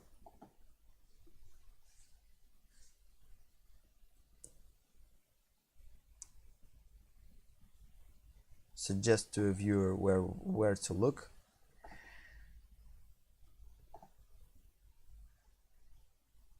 this one helps us to end up right here. This one helps us to end up somewhere here. Either it's going to be this one or this place. So either way, it will catch our attention at the table, and then we could go inside this focus, create a flow. The other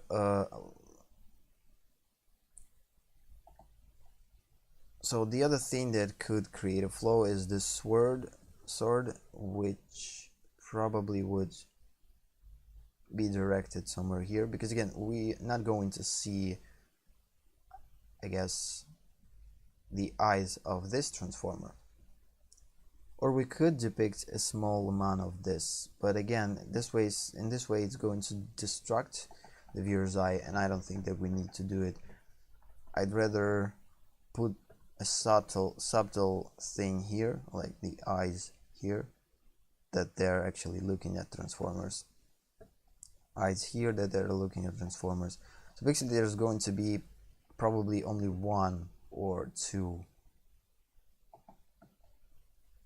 transformer statues that are going to suggest that they're becoming alive at some point. I don't think that we need to do this on all of these statues, because again, when we are trying to put a human characteristics such as eyes on something that's too close to the edge of a canvas, it creates distraction for main focus, unless we are intending to attract the viewer's attention to this subject. But usually it actually creates a distraction, so we have to stay inside our flow, and we wouldn't probably want to create anything destructive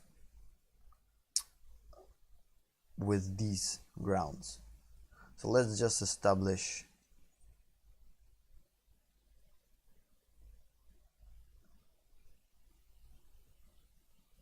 some type of grounds that we can't go outside. Basically the whole compositional flow is going to happen right here. Whatever outside of this thing is not important. So let's just showcase this. This is not important thing, or this thing, these things don't have to destruct. I probably choose not the right colors for it, but again, I never did this before, so probably in the future I would choose much better colors.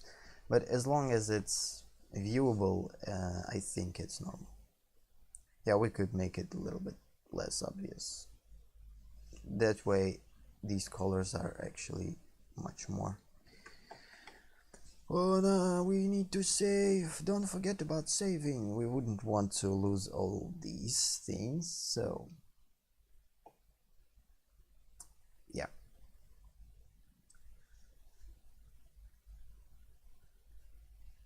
And the other, so right now we actually establishing a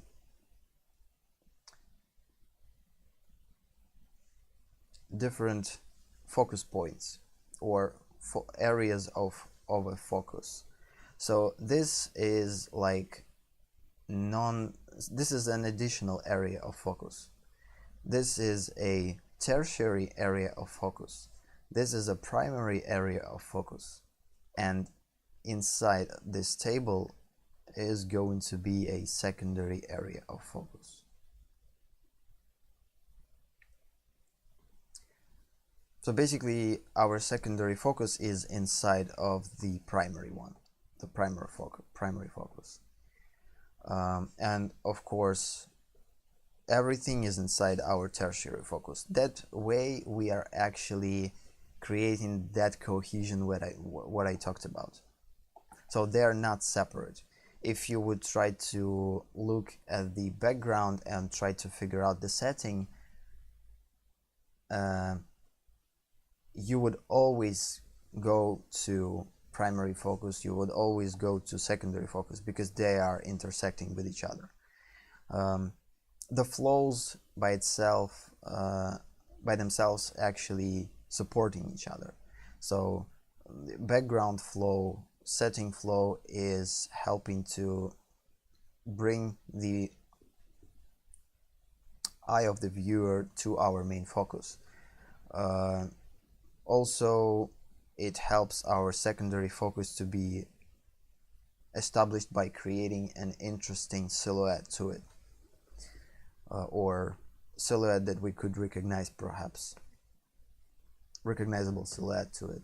That way it actually creates a interaction. So basically this way second focus interacts with tertiary focus. So basically every focus has to interact with one another. So they have to in some way interact. For instance, this is the chair in which Angry Birds are sitting on, are actually a part of the environment. And since they're connected to our characters, it creates an awesome way to showcase the cohesion between them.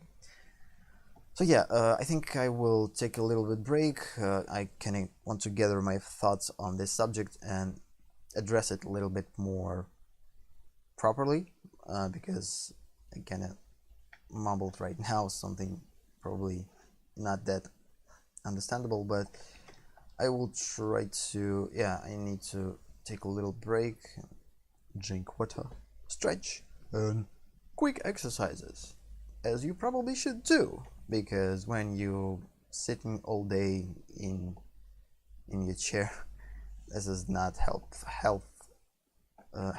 thing to do. We want to stay healthy, yeah, in most cases. So yeah, I will make a quick break, and after this quick break I will address this in much more detail and separate all these things, also by showing how they are connected in much more clear way. Also by talking about this, it will help me to establish where to place what better way. So I'm not just going talk about this, I actually, by talking about this, will try to kind of figure out how to make this flow efficient, more efficient. So yeah, let's just turn off our break, turn on our break layer, and go to a little bit of break.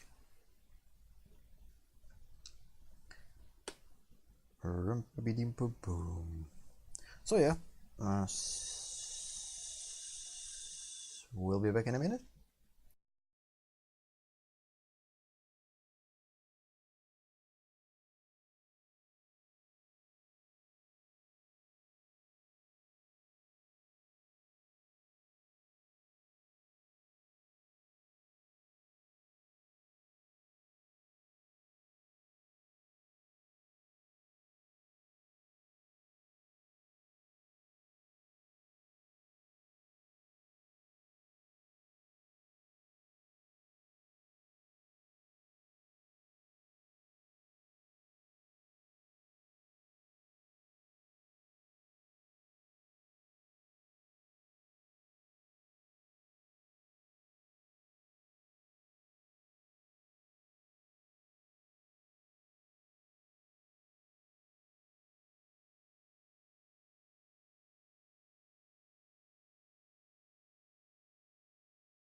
Yeah, we are back from a quick break.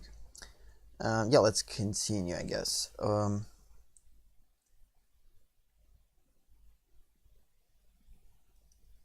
So let's just continue to talk about and work on establishing compositional flow. Okay, so basically what I wanted to address in much more detail is that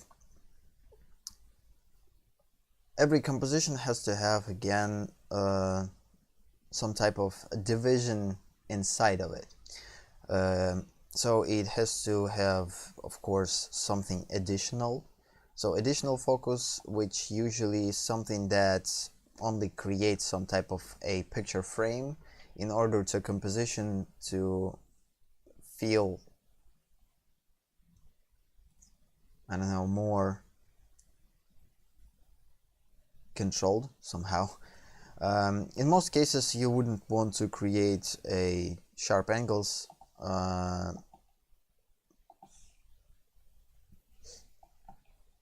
or let viewer's eye right in that angle. So you basically almost in every type of composition you would create some type of a round things, because again, picture plane is usually, it's basically a square thing, and when we talk about design don't like square things.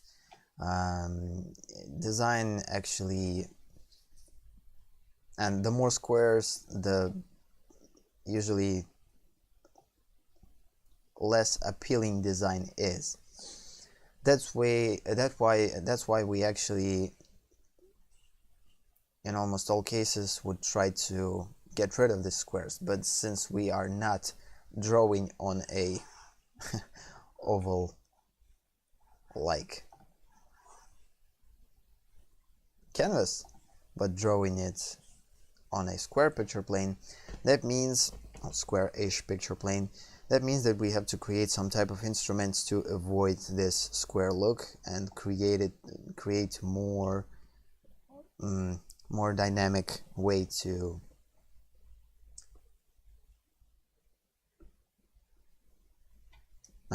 to address our composition. So yeah, let's continue. So yeah, let's just continue to establishing flow. The first thing that we are going to establish, I guess, it's the actual divisions. So let's just take a quick marks in terms of what I talked about before. So again, this is the area. How would I do this properly? This is the area of our main focus. It's not necessarily has to be dominant.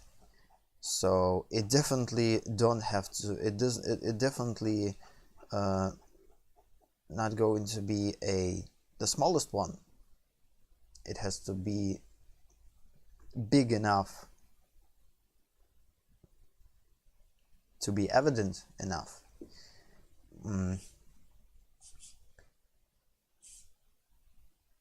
Okay, I will finish this and it's going to be more evident, I think. I'll just place these. So the next area is going to be the outside area. Let's just make outside area yellow, probably.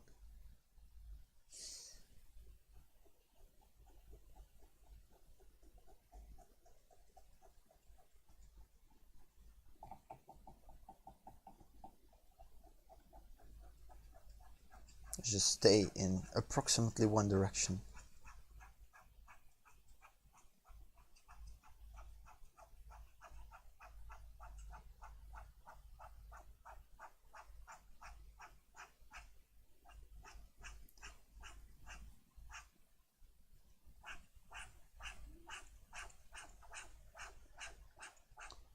Yeah, the sounds of a stylus scraping a graphic tablet.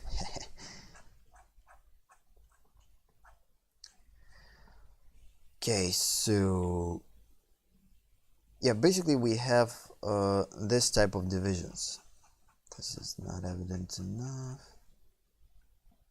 We're not going to showcase in any color our additional focus, because again, this is not the focus, this is actually just an additional thing to be a part of a composition.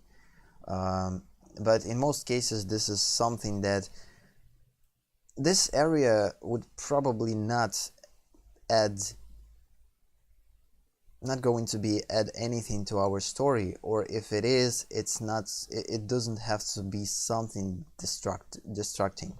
So again,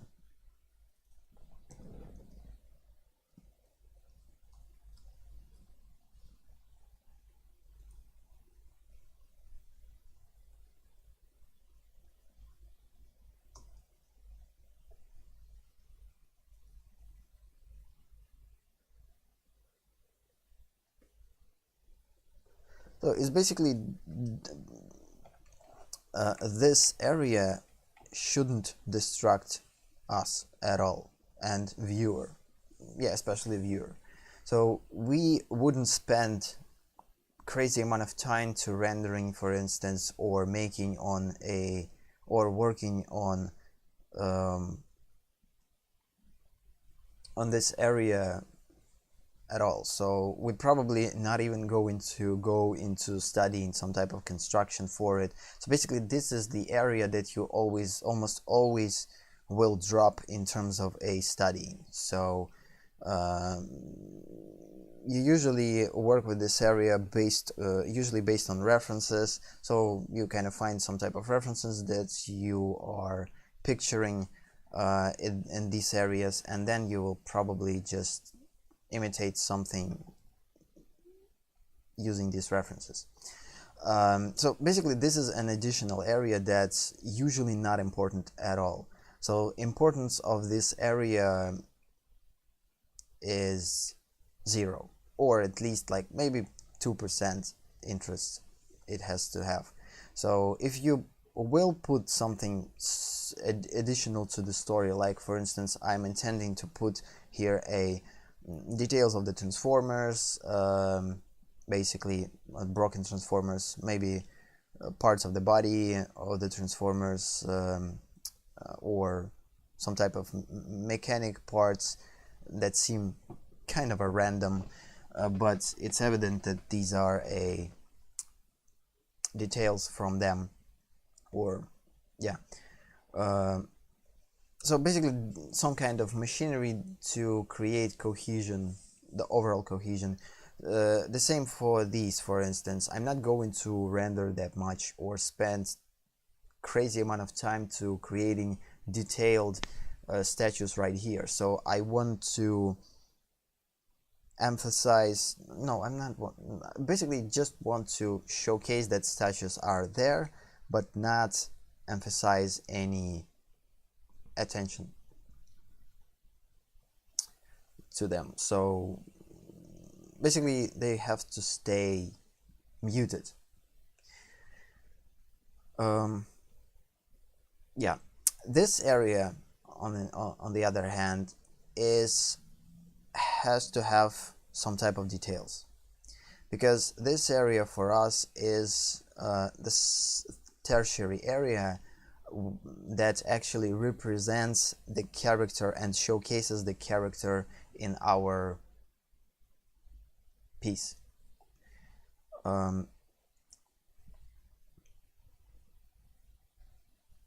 So basically, this is the place where we work with implementing a character into our setting.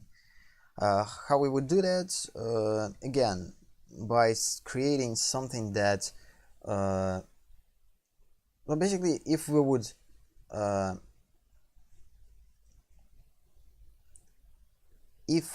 would get rid of main focus and secondary focus. So imagine that this picture is not having nor angry birds nor the table itself. So the only thing that we are seeing is the background itself.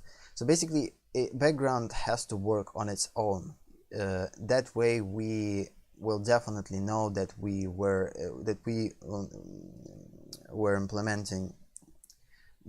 successful in implementing a character into the background. But again, since this is a tertiary focus, we don't want to focus on that much, because again, we don't want to distract our attention from our main focus.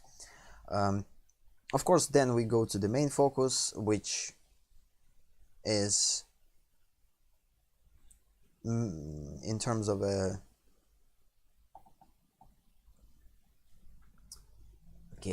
how this word is actually spelled. Let's find it. Learning English on the go, which is a fun thing to do. What I wanted to say, yeah, my brain is definitely today is not in a good state. Ugh.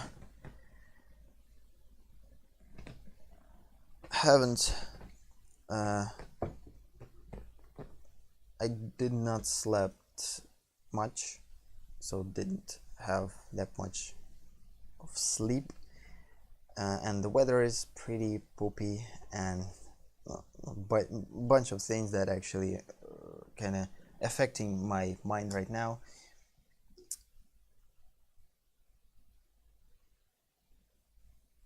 But we're still going to push forward. Okay, so yeah, I remembered what I wanted to do.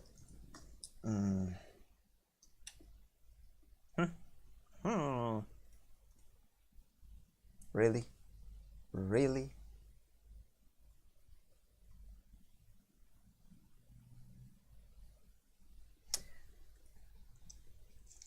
So yeah, I think I'm not that familiar with this, but I still will try to talk about this in terms of how it sounds in English actually. So we would compare these in terms of their square size. By square I mean not the square itself, but inside of the portion of the square. So mathematical version of the square, when you're trying to find a square of something. So basically, if we are so this way we are actually going to gonna know how, in terms of the size that these areas are having. But basically, the simplest thing is just to compare them. Of course, if we compare the red area with the yellow area, it's definitely evident that yellow area is big. So as I talked before,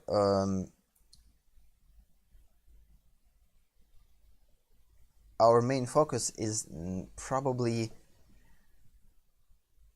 never going to be the smallest one, because this is a primary focus. It's always have to be evident enough in our composition to actually become a main focus. Again, this way, the biggest thing is not always the thing that actually caught the more attention. Yeah, we have the biggest area as our setting, but it's still a tertiary focus. When we working with our primary focus, now we are actually having a middle-sized area.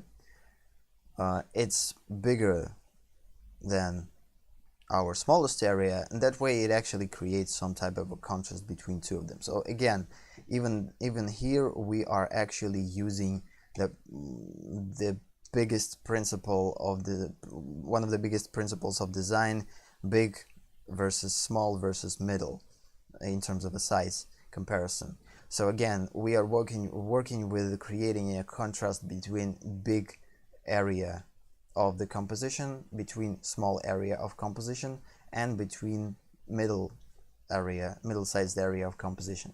So that way we are actually already implementing design into our composition. Again, as I talked before, design and composition kind of similar things.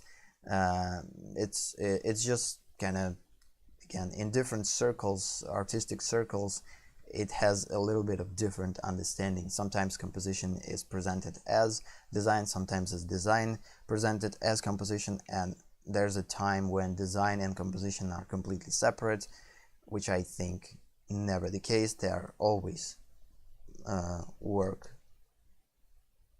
with each other. But again, there's a bunch of school of thoughts, and some school of thoughts would tell you one thing, the others the other thing. At the end, you will choose the things that makes sense for you. That's how I actually learned myself. Learned by myself when I tried to learn something new regarding the art.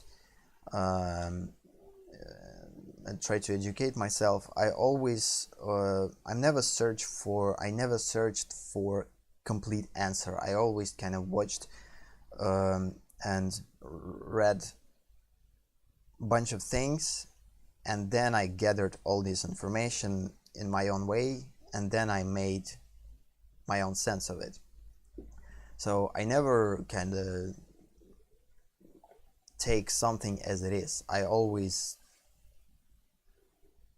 wanted to make something of my own at this point, even when it comes down to the educational stuff, because again, my brain is again working a little bit differently, and I like to reverse engineer things in sometimes, and sometimes it's good when you start from simple to complex. But most of the times I actually like to start with complex and then go to the simple. So yeah. Where were we? So basically this is it. I think I don't have to stay that much on this topic more, because again, it's still new to me, all these things, because I'm not that experienced in making a bunch of composition, but I know probably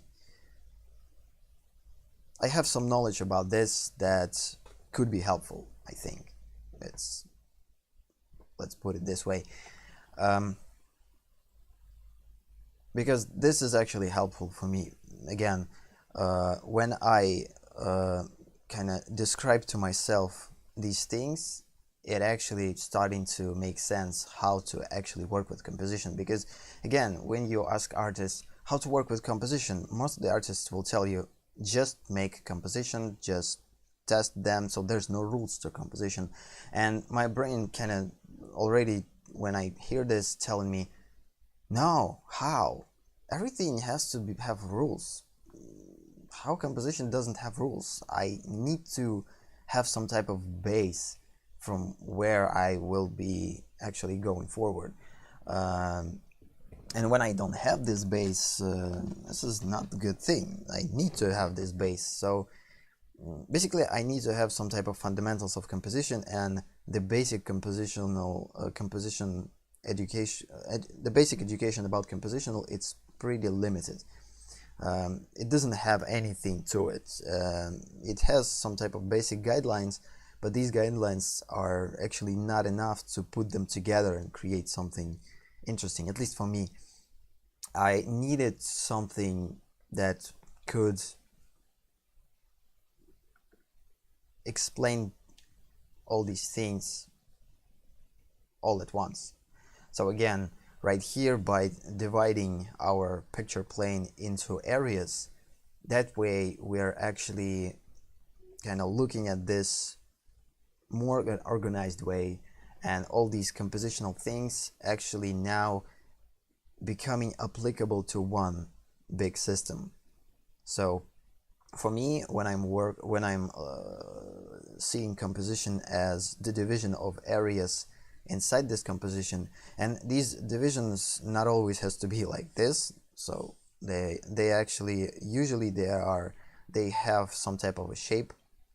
For instance, okay, right here I would create an actual shape of our characters.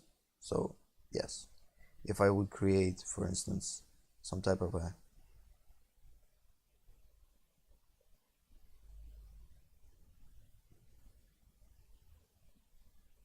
Quintessa, I think would be the main focus too.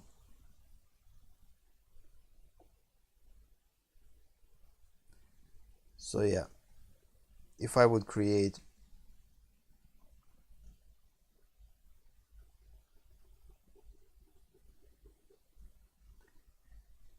this as a silhouette, then I would probably approach this like this. Yeah, this is much more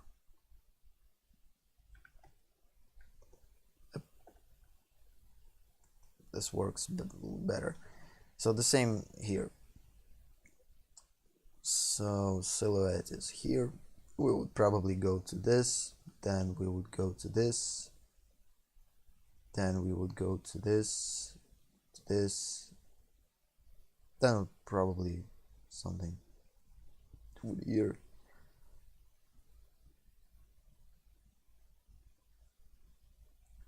But again, you don't have to create like crazy silhouettes around the tertiary object, because again, you would when you actually, it's better to spend some time to creating to divide this area by creating actual silhouette is actually more beneficial inside when, how do I say it? So when these areas interact, between interaction in these areas is actually the better way. This is the perfect place to actually create silhouettes. So since this area is not important to us almost at all, so it's like, no, we don't need this area at all, but we still have it. We don't need to create actual silhouettes around this area because it's not necessary. It's not going to be something that is going to be evident. In most cases, we're just kind of blur this off, and we're not going to see much. Yeah, but what's inside our tertiary focus, what's inside our main focus, and what's inside our secondary focus, and what type of, and where they interact with each other, as I talked before. So as we see right now, is much more clearer. We see when our tertiary focus interacts with our secondary focus, because before it was not evident because I didn't create the silhouette, but now it's much more evident. Now we have our tertiary focus interact with the secondary interact with primary focus interacts with tertiary. So this way we create a cohesion between them. So now they're one thing, they're not separate. We can't separate background from secondary focus, we can't separate secondary focus from background tertiary focus. We also can't separate this one from this one, and etc. So basically this way we are actually creating some type of a fuse between them, or mashup, which will benefit us on a long run. So, and basically when I kind of started to think about this method, the more I thought about it and the more I actually applied this method to my test compositions that I did before, the more I like this. So I actually like this idea of dividing a picture plane on different areas and then creating a relationship between these areas. This way it helps me to operate composition and flow and design elements in one particular system. So I'm not separating everything, I'm not separating design elements and compositional rules from each other, and they are all in one big system, because this system helps me to implement design by comparing sizes of these planes. So again, this is the small one, this is the middle one, this is the big one. Comparing the type of focuses that I will be focusing in primary, secondary, tertiary, and additional help me to implement a bunch of other design elements, such as, again, comparison of size, comparison of the contrasts, because when we are going to implement a contrast in here, we're definitely going to address the difference in contrast. So Angry Birds are going to definitely Angry Birds definitely are going to be more evident than anything else in our composition. Let's just make them back again.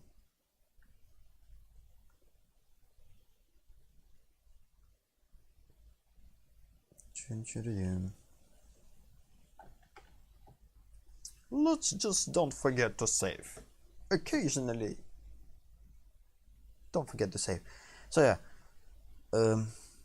so now we see that we have a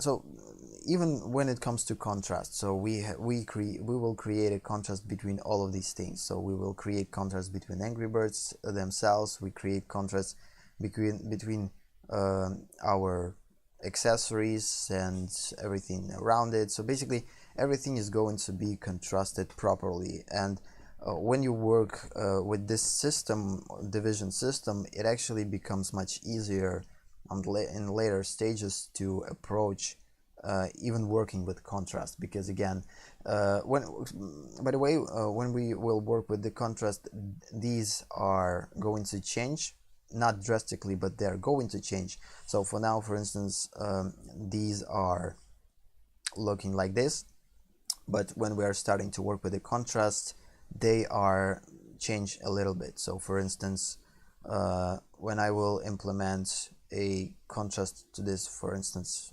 how do you call it? One sec.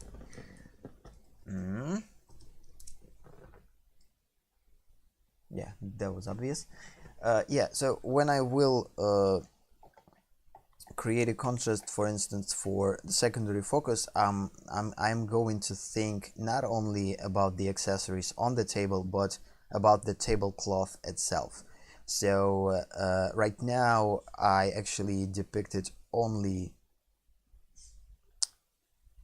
as secondary focus only things on the table, but when we are going to work with the contrast, I will probably expand this area a little bit more. It will probably break a couple. It will break a couple of rules in terms of a size comparison, because probably by doing this, I will make the Angry Birds area a little bit smaller. But again, the thing about this is that in the end, the thing that's evident the most, even if this is the smallest thing in a picture, it's going to be a primary focus, because your eye will be drawn to it. So since our Angry Birds are going to be the most colorful things on this picture, they will be a smaller portion of our picture in terms of a size comparison, in terms of a area size comparison. Because again, well, when I expand the blue area, red area definitely will become much smaller, and now they are going to kind of battle with each other. But it doesn't mean that we kind of taking something from our main focus. No, because we always have different stages, and every stage has to add something new and bring some new changes. And the main change that we are going to definitely have is when we're starting to work with the contrast, when we're starting to work with the color. Because again, when we're going to work with contrast, it will change these areas a little bit. They still kind of will stay the same. That's why I think it's important to work on determining these areas at earlier stages, because then when you're starting to work with creating a value scales and trying to find what type of contrast you would use where,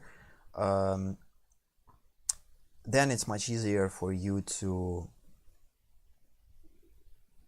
implement these new changes. So again, we're definitely will change this a little bit in terms of the areas, but in most cases I think it will stay the same. The concept, at least, that the placements, will stay the same.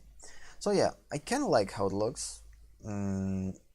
It's still like far from ideal in terms of a composition, but not but what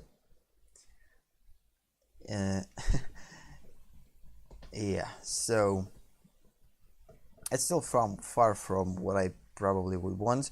Again, when we apply a proper composition into this piece, into this table, into these chairs, into our characters, into everything that's on the table, then it will change things a little bit. It will make work a little bit more, I guess, real. For now, it still seems like composition perspective is not right. It still seems like this table is tilted towards us. It has to be a little bit, it has to have less space to it. So I think how I will think about how to do this better. I don't know what type of instruments I would use for this better. Should I try to create this scene in 3D, or should I try to make this scene on working with drawing? This is still a question for me. I still don't know what way I would go. Either ways will definitely help us to create a technically right composition. But again, the question is what type of approach I would choose. So again, work on technical things like composition, placement, where to, and the proper placement using only 2D instruments, or which is less intuitive thing, of course, or use something 3D, which more intuitive things, because again, our brain sees in 3D, and one of the hardest thing for artists is to actually learn to see things in 3D space. That's why perspective exists for artists, and that's why we need to always work on our perspective almost first, because if we don't understand the space itself, how dimensions are works, where is the I don't know, bottom, where is the top, where is the side, where is the other side um, of the particular object, and how they're related to each other in this space in terms of their placements, in terms of their size, etc. How their size is becoming smaller the further they go deep into perspective. So not knowing these things, of course, we can't create anything, because again, we need to know perspective to do this. And for some of us, perspective is something that we are avoiding all of our lives, because this is actually a tedious thing to do, because again, as I talked before, I spent last probably almost 3, including this stream, streams working only on perspective itself, while but if I would use 3D, I would do it much faster and in much probably intuitive way, and much more demonstrational way than here. That's why the question about where to go next is the question. Because for now, I think I already established basics, so everything is pretty evident. I think I would probably use this as it is, with a little bit corrections, and this is already, we can call it a proper perspective. So we know where everything is placed, we know where the vanishing points are. So by using 3D to make this more realistic in terms of I don't know, in terms of a proper placements of the objects comparing to each other. So it's not going to be considered a cheating, because some of you will probably consider it as a cheating, especially for those who are strong believers in 2D only. But again, I think as an artist we have to use all instruments that we have in our disposal, and it not would be a efficient thing to do to try to use only one instrument. We still have to know how to work with this. We still have to know how to work with the perspective in a normal way, how to create perspective by hand. We still have to know how to do it, and we'll have to completely understand how to make this more efficient way, and etc. But it doesn't mean that we have to disregard the instruments that will help us do it in much faster ways and in more intuitive ways, and learn none less than we would learn here. Because again, yes, by making these vanishing points here and by trying to establish where we would place them, where we would place our objects, yeah, we learned a lot. But we're not going to learn less if we would use a 3D perspective, so working with 3D programs. That's why I would probably, in the end, would use 3D, at least established basic placements. It doesn't mean that I will render everything and sculpt everything and model every part of this. No, it just will help me to see the space that I created from one angle, see it from different angles. That's why would I probably use perspective. Not perspective, but 3D for it. Again, it's not considered cheating when you understand what you're doing, and when you actually kind of did it almost. The only thing that you do by using a 3D is to basically make sure that you were right. So yeah, this is one of the things that I would probably address. So yeah, in the remaining time, I think we have to kind of go through a couple of things. So yeah, I think we're pretty much established what I wanted to do. Yeah. Again, before I definitely didn't know how the best way to showcase everything that I want. Again, in this so-called piece, you pretty clearly can see the tension that I intended to create. So how these statues with these words are actually affecting our characters. So let's just think about compositional flow again. Let's just make this one a little bit smaller. I think that way we still see a little bit of divisions in between them. So let's just choose. Oh, I know what I actually want to do to make this a little bit interesting, more interesting, and let's so yeah, this layer is going to be a background layer, BG. Yeah, BG on Russian will be op. BG, BG, BG.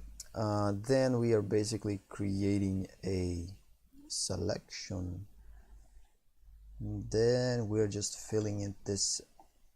No, we will fill this selection with a middle gray. It's probably not a good idea. That way we would probably establish a mood. You see how funny this thing works when you're not pushing this button, this checkbox. Yeah, so now yeah, this way it actually looks pretty cool. I would probably change its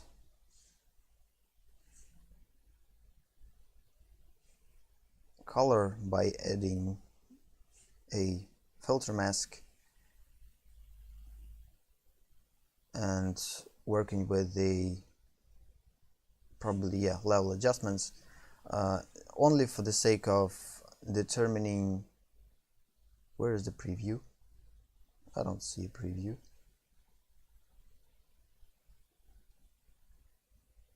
Because we're working with a grid. Yeah, we actually have to add this onto background. Yeah, that way it will work. So yeah, what I need to now, what I want to do now is just basically to try to figure out what type of darkness I want in terms of a mood. Well, we still will go into work on this on later stages when we're going to go to the value stages and determining what type of lights are going to be there. But for now, oh shoot, I just wanted to create some type of a, well, probably this thing is going to be definitely something that will destruct our, just make grids about 15. Let's just make, okay, this is the layer with areas. This is the layer with the sketch itself. Let's just call it comp 1, composition 1. I would say this is our first attempt to work with a composition on this project, because again, at least something close to final, because again, these were explorational stages of the composition where I not necessarily thought about the composition itself as actually try to, oh, I forget to disable it again. So yeah, before I actually did not worked on composition by itself, but tried to figure out how to showcase all focuses at the best way. It's still kind of a part of the composition, but I didn't keep in mind composition itself, or I did. I don't know. I would probably, yeah, probably partially I did keep in mind composition. Either way, let's call it the first attempt, or the first successful attempt. Somewhat successful. What? Yeah, this is our main grid. This is our main grid. This is our background, which definitely has to be a little bit smaller.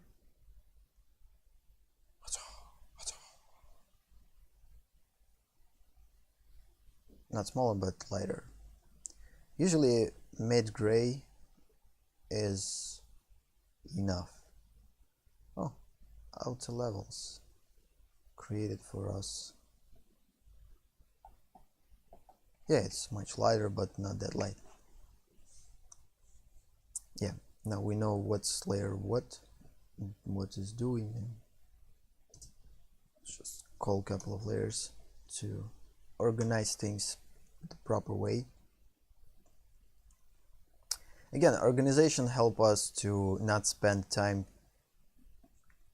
on clicking this and trying to understand which layer is which. Yeah, so that way we're already going to know. And also it probably, yeah, let's just leave it at this.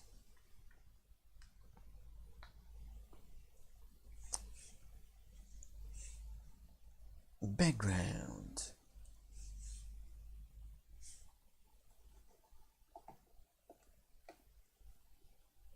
What's happening?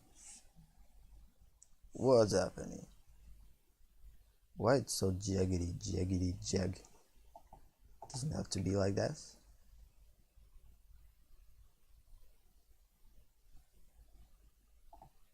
Maybe because of the filter. Yep, probably filter is the problem. So I'm not trying to create something. I'm not trying to establish light at all, but I would want to create some type of depiction of where light is going to come from. So I think I think light will go from here. This is going to be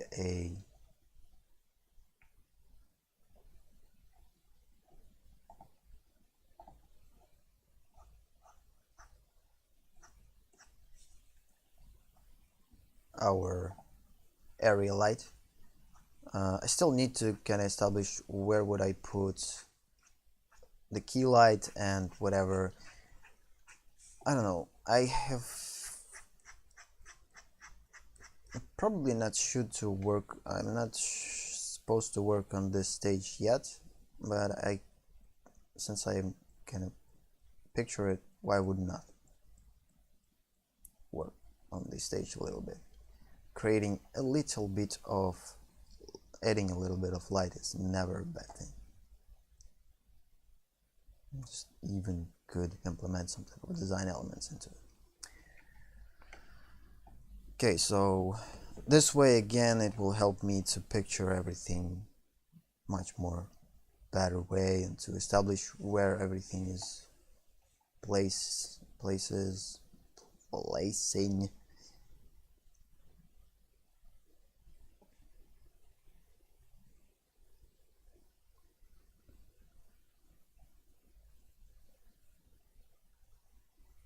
The main thing is not go into too much details. Also, we can have opportunity to create some type of interesting background that actually could showcase the Cybertron itself, so as a planet. For instance, here we could create something interesting. I don't know. I don't even know what we could create here. Maybe create some type of planet out there, some type of sun. Yeah, sun is definitely yellow.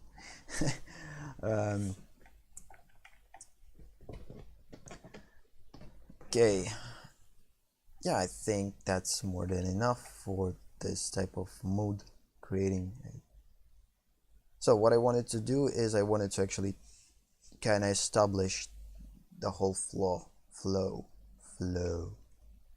So let's work on flows. So again, we are trying to work with a restricted flow, with the restricted direction of our flow throughout our composition. Again, we have to stay in these grounds and not go outside of them. Whew. So yeah, let's just establish a flow. And of course I'm going to establish it by one of the reasons why I actually made this dark.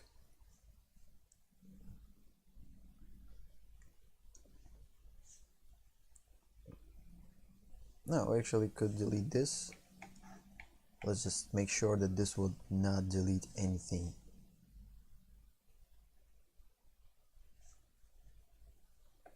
There is a button which can isolate this layer. So let's just try to isolate it. Nope. Okay, let's just right click and isolate layer. So yeah, this is the only thing that will be deleted. We wouldn't want to delete unnecessary or necessary or needed things, so we will just delete things that we don't need. So we have gesture overlay is still empty. We still I still didn't work on these.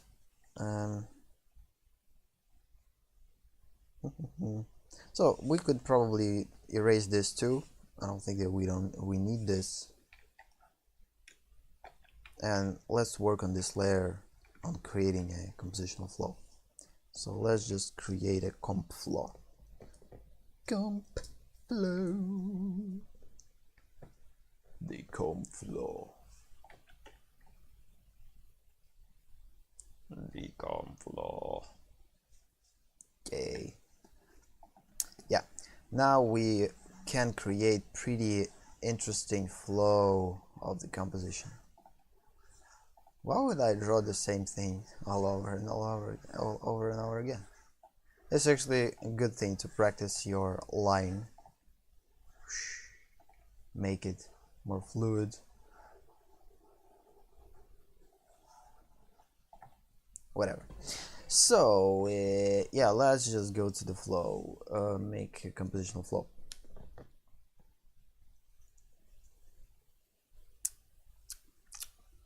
Boom, boom.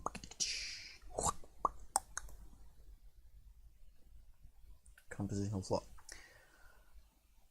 What I started to talk about actually. So yeah, we have to stay with these grounds, so we don't have to go outside of these. So almost all of our compositional flow has to be inside of this area, inside of the our tertiary area and in here.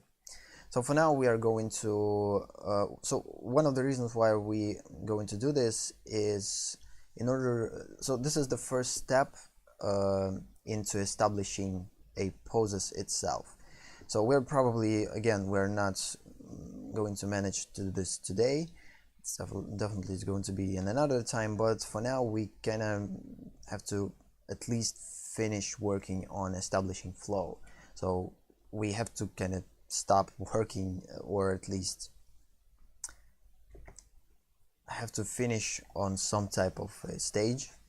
So before we're going to implement our gesture, let's finish with our flow finally. So again, by creating a flow, we established the specific areas where this flow is going to be appearing, or is going to be appear, and this way now we making sure of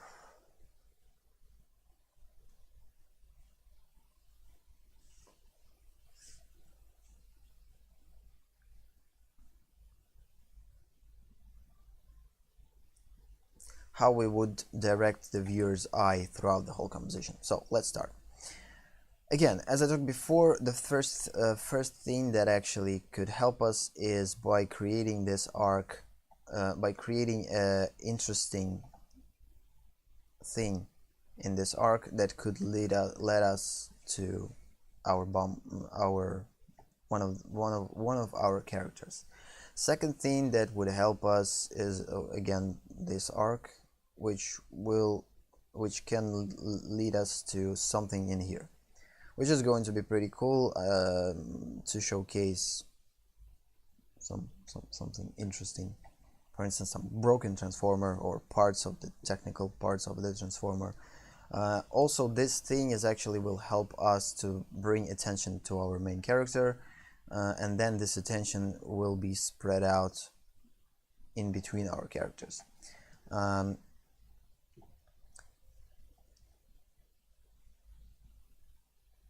As I talked before, so how we would approach flow between our characters in order to find what type of poses will be more beneficial for them.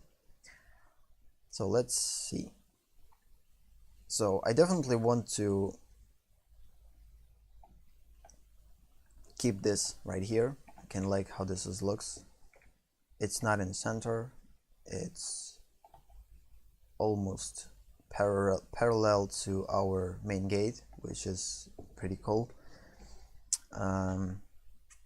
It doesn't have to create dynamic because this is a secondary focus interacting with tertiary focus.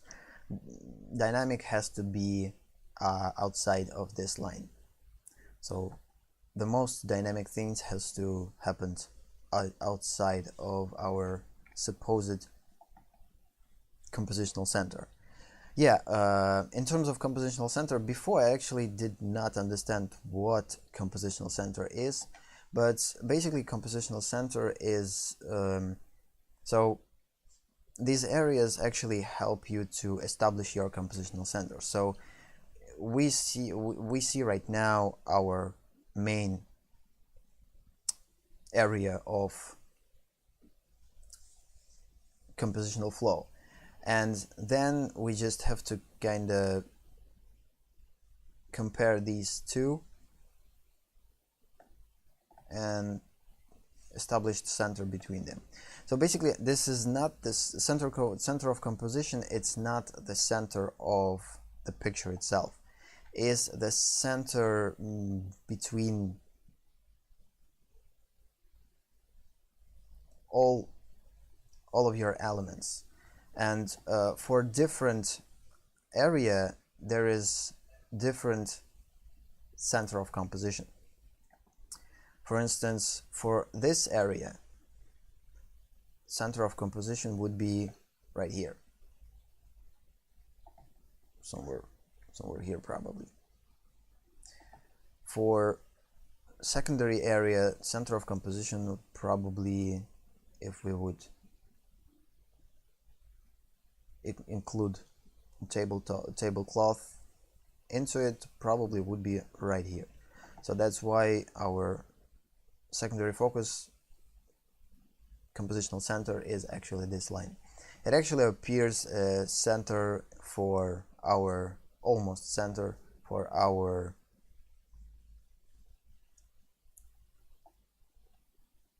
tertiary focus too. Basically, we have three type of composition right here. We have an overall composition, which includes the area of tertiary focus, the area of primary focus, and the area of secondary focus. And we also have a separate composition. So this is basically division of these, when we have only this composition without these, only this composition without these, and only secondary composition without primary and tertiary. And every part of this, every composition has its own center. The only thing that compositional center allows you to do is actually to balance this composition. In the end, you will balance the overall composition. You rarely would spend time to balance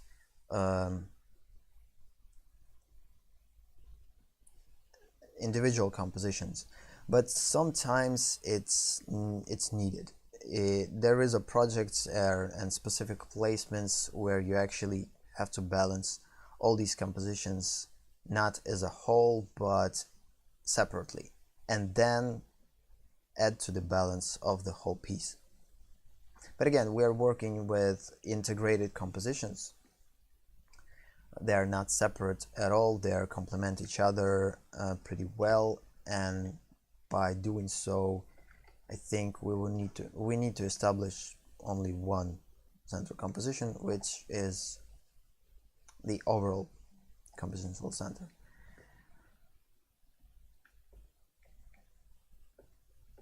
Again, you can shift compositional center whatever you like, but by doing so, you would kind of take this area and shift this right here. So by changing the area of the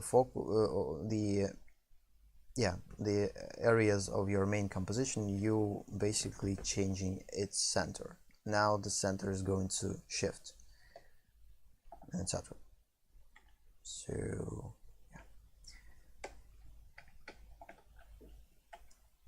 we're definitely going to talk about these things in more detail in future projects. Again, this is my first project live. I'm not that good in gathering thoughts for now, because again I feel pretty uncomfortable speaking English, because it's again my non-native language.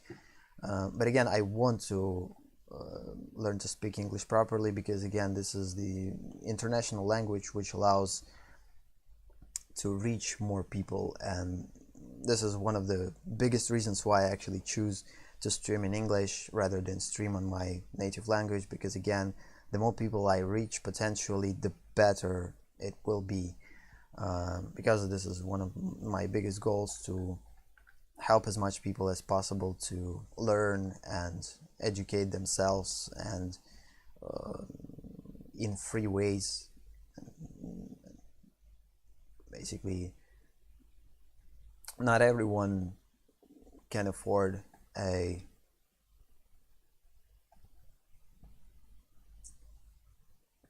education, because it's pretty expensive thing. And how I learned from almost, basically I learned from free sources, not from all, not like entirely. There was some sources that I needed to spend some money to kind of learn something, but again, mostly I learned things from streams, from videos which were in a free in the public domain, so that type of thing. And it actually helped me a lot to kind of stay educated constantly. So continuing with the flow. So yeah, this thing works perfectly with the compositional center. So what's next? We will go with the flow. So okay, this flow creates, it definitely goes here. Then in terms of a character, so what I definitely know is that I want bubbles to be dynamic. So bubbles is definitely going to reach here. And as I talked before, implementing a gesture, it has to be implemented as unpredictability. Or no. Bubbles, it's free, so freedom. It has to incorporate freedom, so that way we are making gesture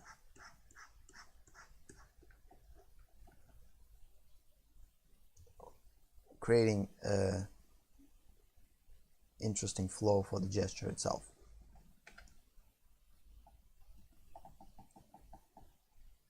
Right now I'm not depicting an overall compositional flow, so it's probably the gesture itself. Trying to reach.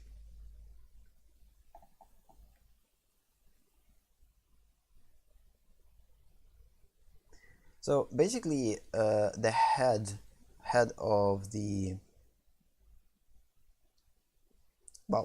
bubble's head, or I don't know how to properly say it, has to be directed somewhere here.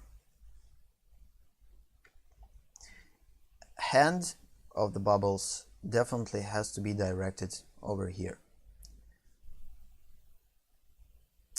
Every of these plates that's going to be represented here going to create direction towards our characters. So every plate is going to have a little bit of rotation, which will create interaction between our characters. So basically, I think these characters are going to be most likely represented as something primary. This one is kind of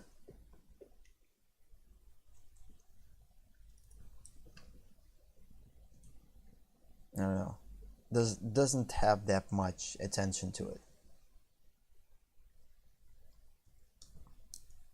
Yeah, it kind of falls off from the picture a little bit, from the picture plane, or from the composition, because there's there's nothing that actually leads to him. That's why we need to create something in here that will lead to him.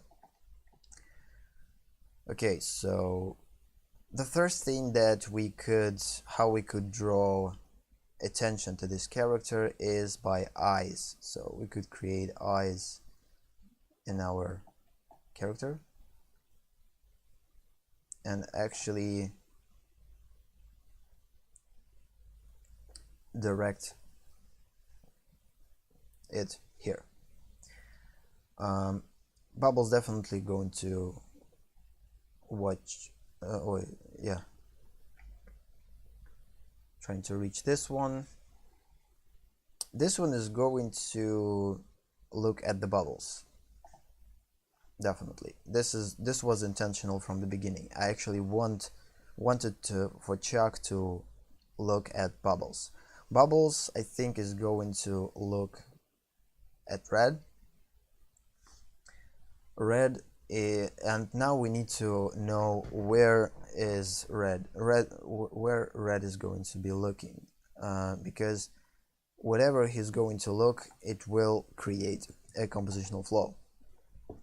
Because again, whatever eyes are looking, our eyes drawn to this place.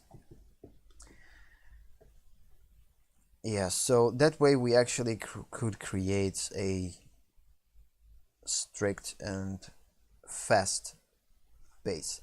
Also, I definitely going to talk about subject of dynamics. So dynamic is basically a transition between these in between transition of the flow. So the transition could be slow transition. For instance, if there's a bunch of objects in our way, then transition between objects, so the flow between these objects are slow, because our eye is catching up to all these details, and it's pretty slow. It creates a pretty slow movement in between these flows. When, for instance, this one is pretty quick transition, so we're starting to transition, we're starting to look here, and then when this design element ends, we are strictly, like with fast dynamic, we are going to look right at this character. Or actually we could look first on our statue, and then we would look at this character. Again, the more pathways you create for the viewer to follow, the longer the viewer will stay to look at your work. Because I think one of the things that actually separates a kind of boring work from exciting work is how many pathways were created by an artist for viewer to experience. And the more compositional flow you create, the better. But of course, it's kind of can start to be a mess at some point, because again, if there's too much of directions, viewer just won't know where to go. So there's always have to be some type of a primary directions where you could direct a viewer's eye, and the other directions going to be not that evident, so they're going to be a little bit muted. But still, if you create something additional for a viewer to catch his eye or her eye on, it's always a good thing. But again, it doesn't have to be distracting. So it's all has to have kind of the primary flow. I think in the end I will come up with something much more sense making, that's something that will make more sense than this, but for now I think it's more than enough. So yeah, so basically this is the speed with which we transitioning between our flows. So again, right here we not necessarily have to create something in here to make this transition slow. Since this character is crazy, we need to kind of stay in this crazy mode and make fast transition. So this character is unpredictable, it's crazy, he's crazy, and he has to have fast transition. Here, since bubbles are funny and free, we have to create kind of big, probably fast transition too, but it's going to be much smaller than this, of course. So basically it all depends on the distance between these characters, so the speed with which this flow will move. And again, the speed is controlled by placement of the objects in between. So the more information we have in between these objects, the slower speed will be, and dynamic will be, of course, much smaller, because there's going to be a bunch of objects placed here, and when we are going to transition from one character to another, we will stay on every part of this object pretty a long time before we'll go to this one. So yeah, I think I will create a pretty fast flow here. So yeah, again, fast, approximately fast. No, this is going to be a middle, so this one is going to be looking at this one is going to be looking at this one, which already creates a flow like this. So everything is actually going to come to a red one, at the end. For one is because the red color is screams attention by itself. That's one of the reasons why it's going to be our main focus inside of our main focus. So yeah, basically we will go and talk about this, I think, later, but for now I think I will just say that inside every focus you have another primary, secondary, and tertiary, and even more, even additional. So you always kind of work with composition, with focuses on constant basis, and when you establish the overall compositional focuses, it doesn't mean that you are finished. Then you go to the details and you are trying to establish focuses even in secondary and primary. So like for instance, if we would work with a primary secondary focus and we would divide this on another 3 type of focuses, the primary one would be this one, secondary focus would probably be this one, and etc. So the same for this. We have 4 characters. All these characters are primary focus, but we can't approach them. So in terms of in comparison with the whole piece, they are a primary focus. But when we are going into details, they have to have some type of separation in between focuses. So we have to decide which will be the first one, which will be the second one, which will be the third one, and which will be the fourth one, or whatever you like. So, and based on that, you will create your compositional flow. Based on that, you will know with where and what dynamic and what type of flow you will choose, and with what type of speed you will go. But the main thing is that your flow is always have to go to the second one or to the first one. So whenever you start, it always has to come to your main focus. So this is applicable to your whole focus. So every type of flow that we are going to create has to be directed to our characters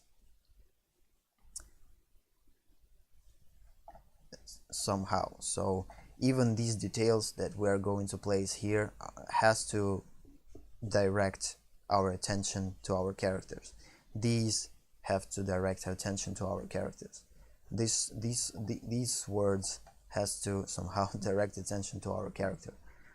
Not necessarily right at our characters, but somehow that will lead us to something else that will eventually lead us to character. So same for here, same for here, same for here. We also have to create something that will direct our view under the table to showcase the Quintessa's body, because again, I still kind of want to follow this idea that they slay Quintessa and she's under the table, and around there's a bunch of transformers and details from them, etc. And Angry Birds are celebrating. The second question is that probably is to kind of figure out how to work with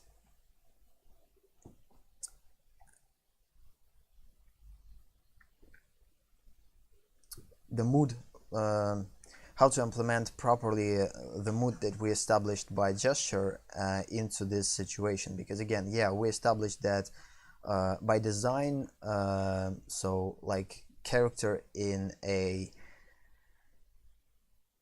relaxed situation has to be unpredictable, has to be hesitant, has to have some type of tension, has to be tense, and has to be free. But in this particular situation, we might change these. For instance, since they are celebrating, they kind of have to show a little bit different type of character to them.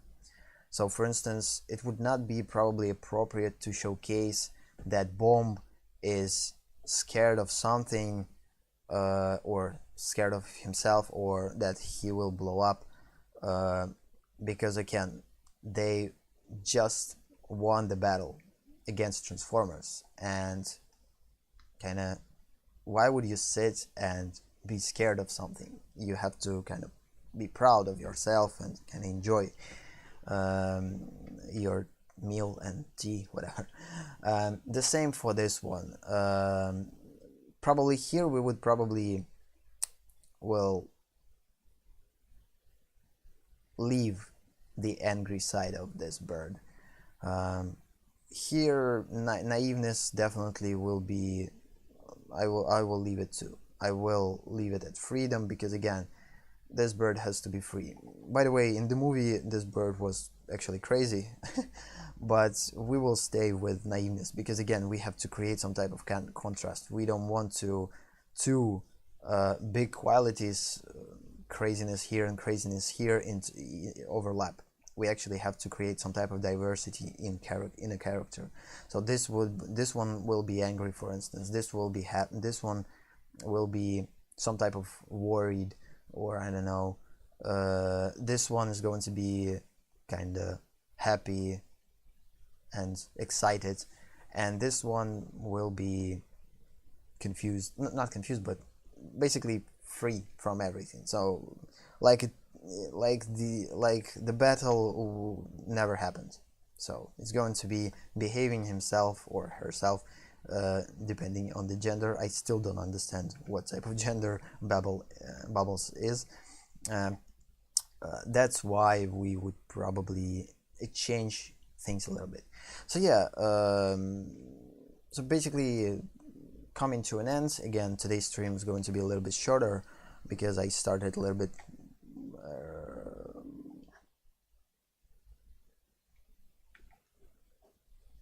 how do you say it?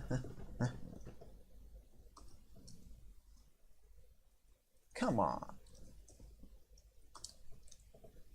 Oh, this is strange. Yeah. Obvious things did not that obvious to me sometimes. So yeah, I started a little bit late, and because I started late, I kind of have to finish still. We going to end stream in a bit.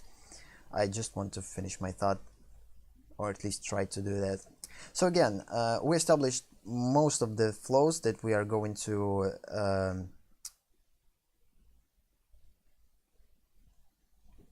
try to come to. So basically we have to ensure that every part of our composition inside of this area is going to direct our attention to our main focus. This is the thing that we have to ensure. We have to be positive about it. We have to definitely try to do everything in our power by using all knowledge that we possess, that we have, to make this happen. So I will try to use everything that I know to make this possible. So to create these flows, to create these transitions, to make these appealing poses, which is going to be hard. And I'm still going to think about, should I use 3D or not. So there's going to be a 2-day break on a weekend, and I think we will continue on Monday. I think it's going to be pretty enough time to think about it. I still have to do a lot of things on the weekend. I'm definitely not going to relax at weekends. That's never the case for me. Always working on something, always doing something. This is how I operate. So yeah, basically we will probably continue, not probably, but definitely will continue at Monday.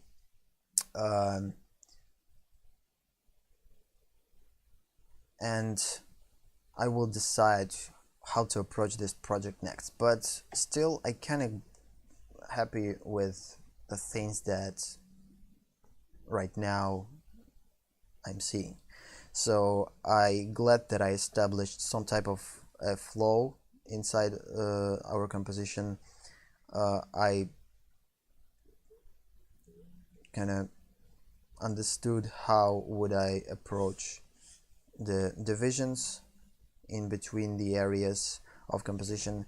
I liked how much space I created here. That way I actually created a much more possibilities for ourselves, for myself. So yeah, the last thing that I'm going to do is just showcase that we would probably